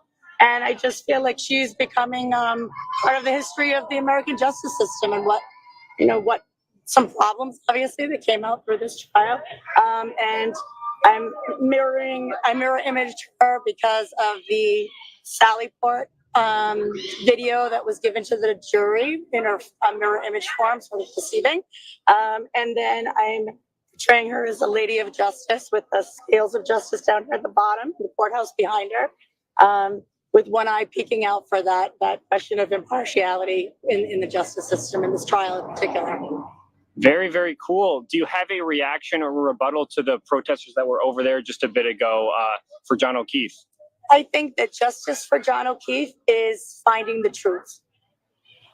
And to me, that I think that that's not what's happening in the court, so I think it's important that Karen is not only freed, but that we find what really happened. I think that's justice for John O'Keefe. But I understand different people have different opinions, and I think everybody's respectful of that. But this is how I show through my art is how I sort of show my work and my thought about it. Yeah. So then I guess going off of that, how would you feel if the jury did come back and they were still hung and you didn't get that answer you've been looking for? I'm hoping that they'll investigate it further regardless. And I would like to believe that the Commonwealth wouldn't retry the case based on the way this went.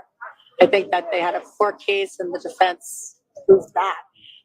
So, obviously we want a not guilty, but I guess if it's hung, I'll just hope they don't retry her, but they can see the flaw in the indictment, original indictment. Is there anything else you want to add? Any details?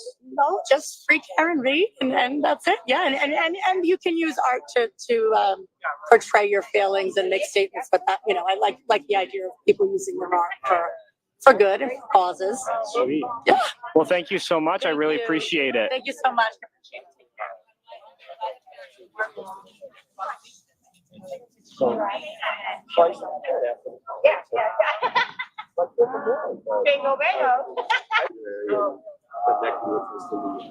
And he asked us, he goes, yeah, that's typical of the New York and the United States. Yeah, so she goes, was he either that or we have a guarantee? And, the guarantee is like, you're going to give us this money back no matter what. So, look at when you trade it to the assets, you move everything over, just have enough for our loans. And then that value of those assets is growing later. Where the roots go. We have nothing, we have no recourse. We gave up our interest in the equity. I know, they're like, we'll let the lawyers handle it. Gary had to go to another law.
You are unmuted. Thank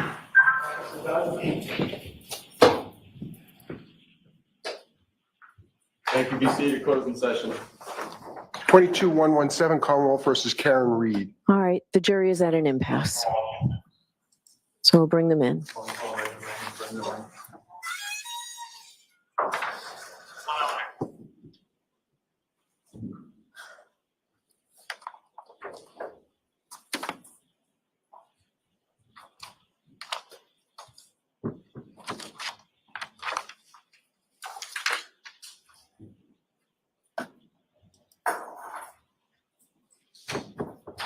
Please rise for the jury.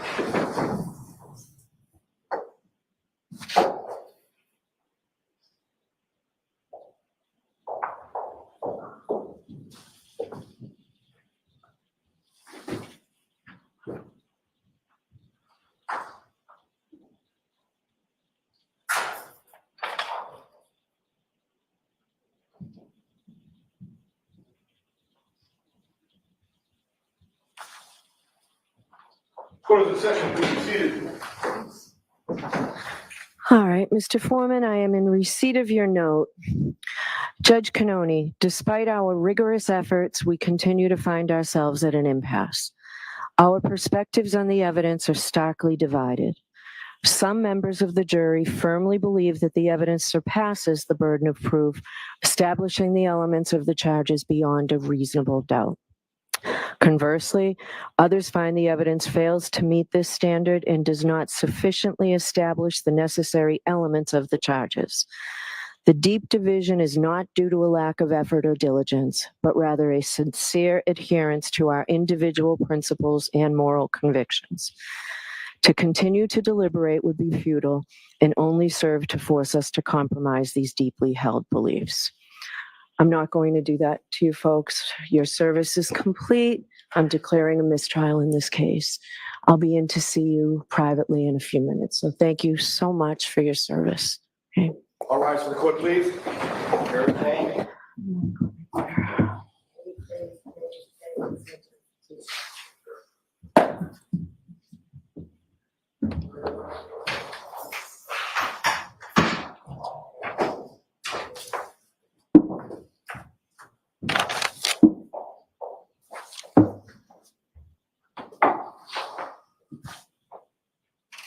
Thank you. Be seated. Closing session.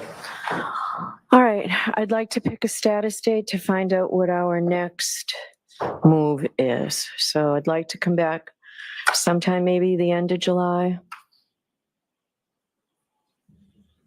I understand people have vacation schedules.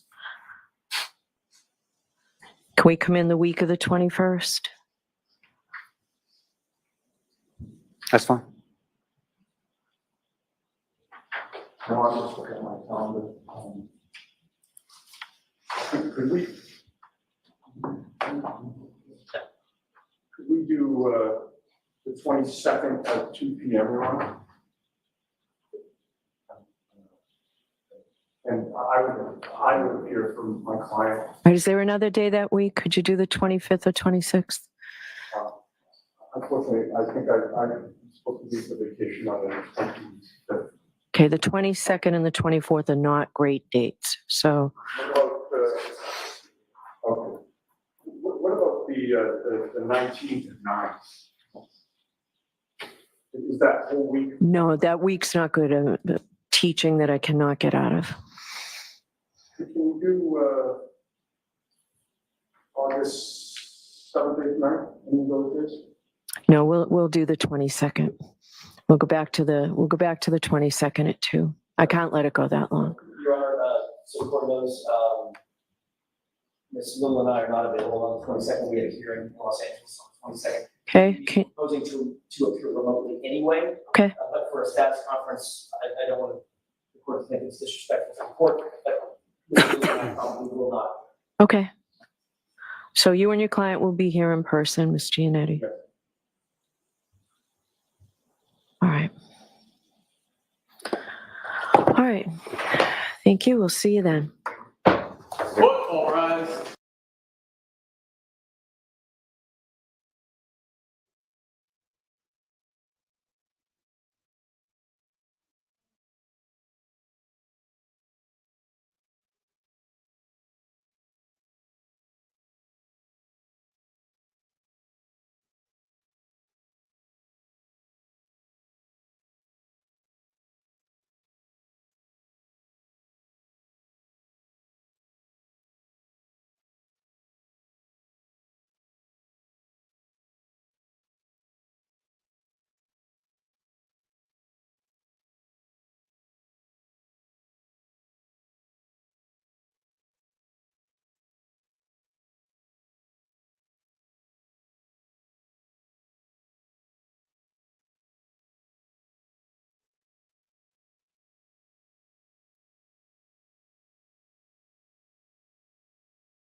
Is that an impasse?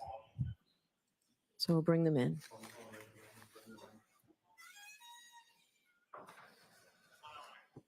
Schedules. Can we come in the week of the 21st? That's fine.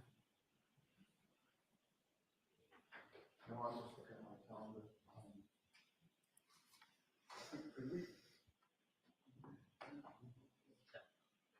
we do the 22nd at 2 p.m., Your Honor?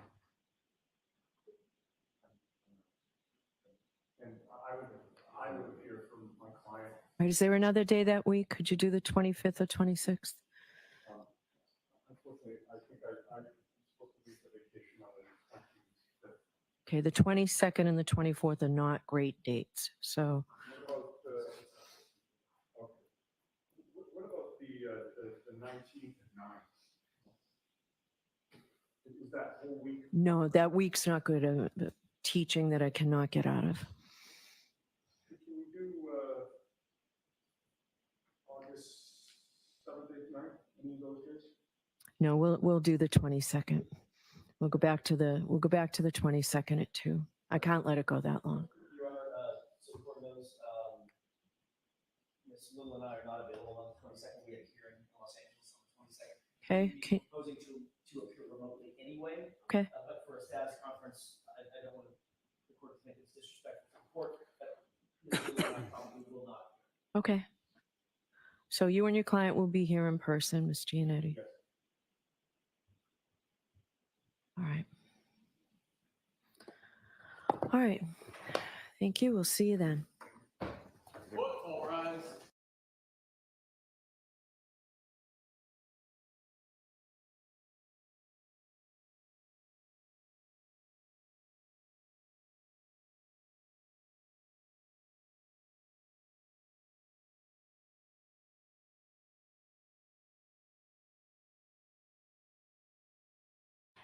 What do you think they're going to say now? And again, you think this is potentially a victory. Will the supporters see it that way?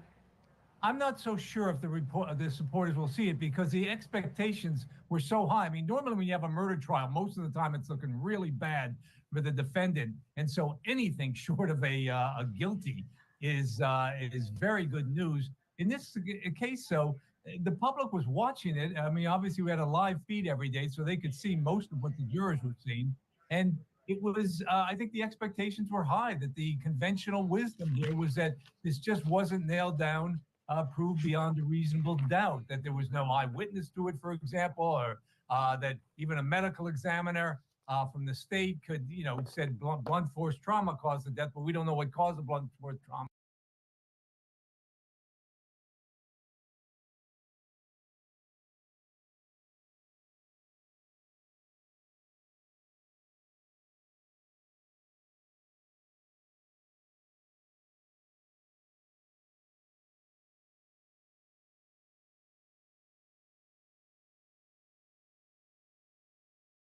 It could have been a punch or a baseball bat or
I've been inside that courtroom every day for 10 weeks during the trial when the judge just declared a mistrial in that courtroom. And I've been careful not to, really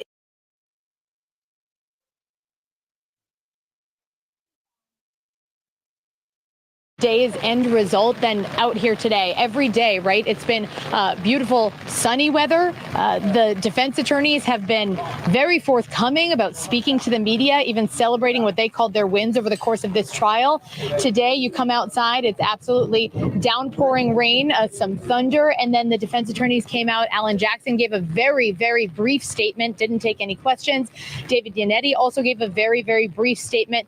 Both of them really, to a degree, calling this a victory on their end and saying the prosecution failed.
after this announcement. Let's take a listen.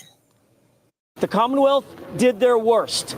They brought the weight of the state based on spurious charges, based on compromised investigators and compromised witnesses. This is what guess what? They failed. They failed miserably, and they'll continue to fail. No matter how long it takes, no matter how long they keep trying, we will stop fighting. We have no quit. Alan, you're going to stay on? Go ahead. I just have two things to say, folks. Number one, I am in awe of the strength and courage of this remarkable client that I've had the privilege of representing since day one. And number two, I want to send a message to all of her supporters out there.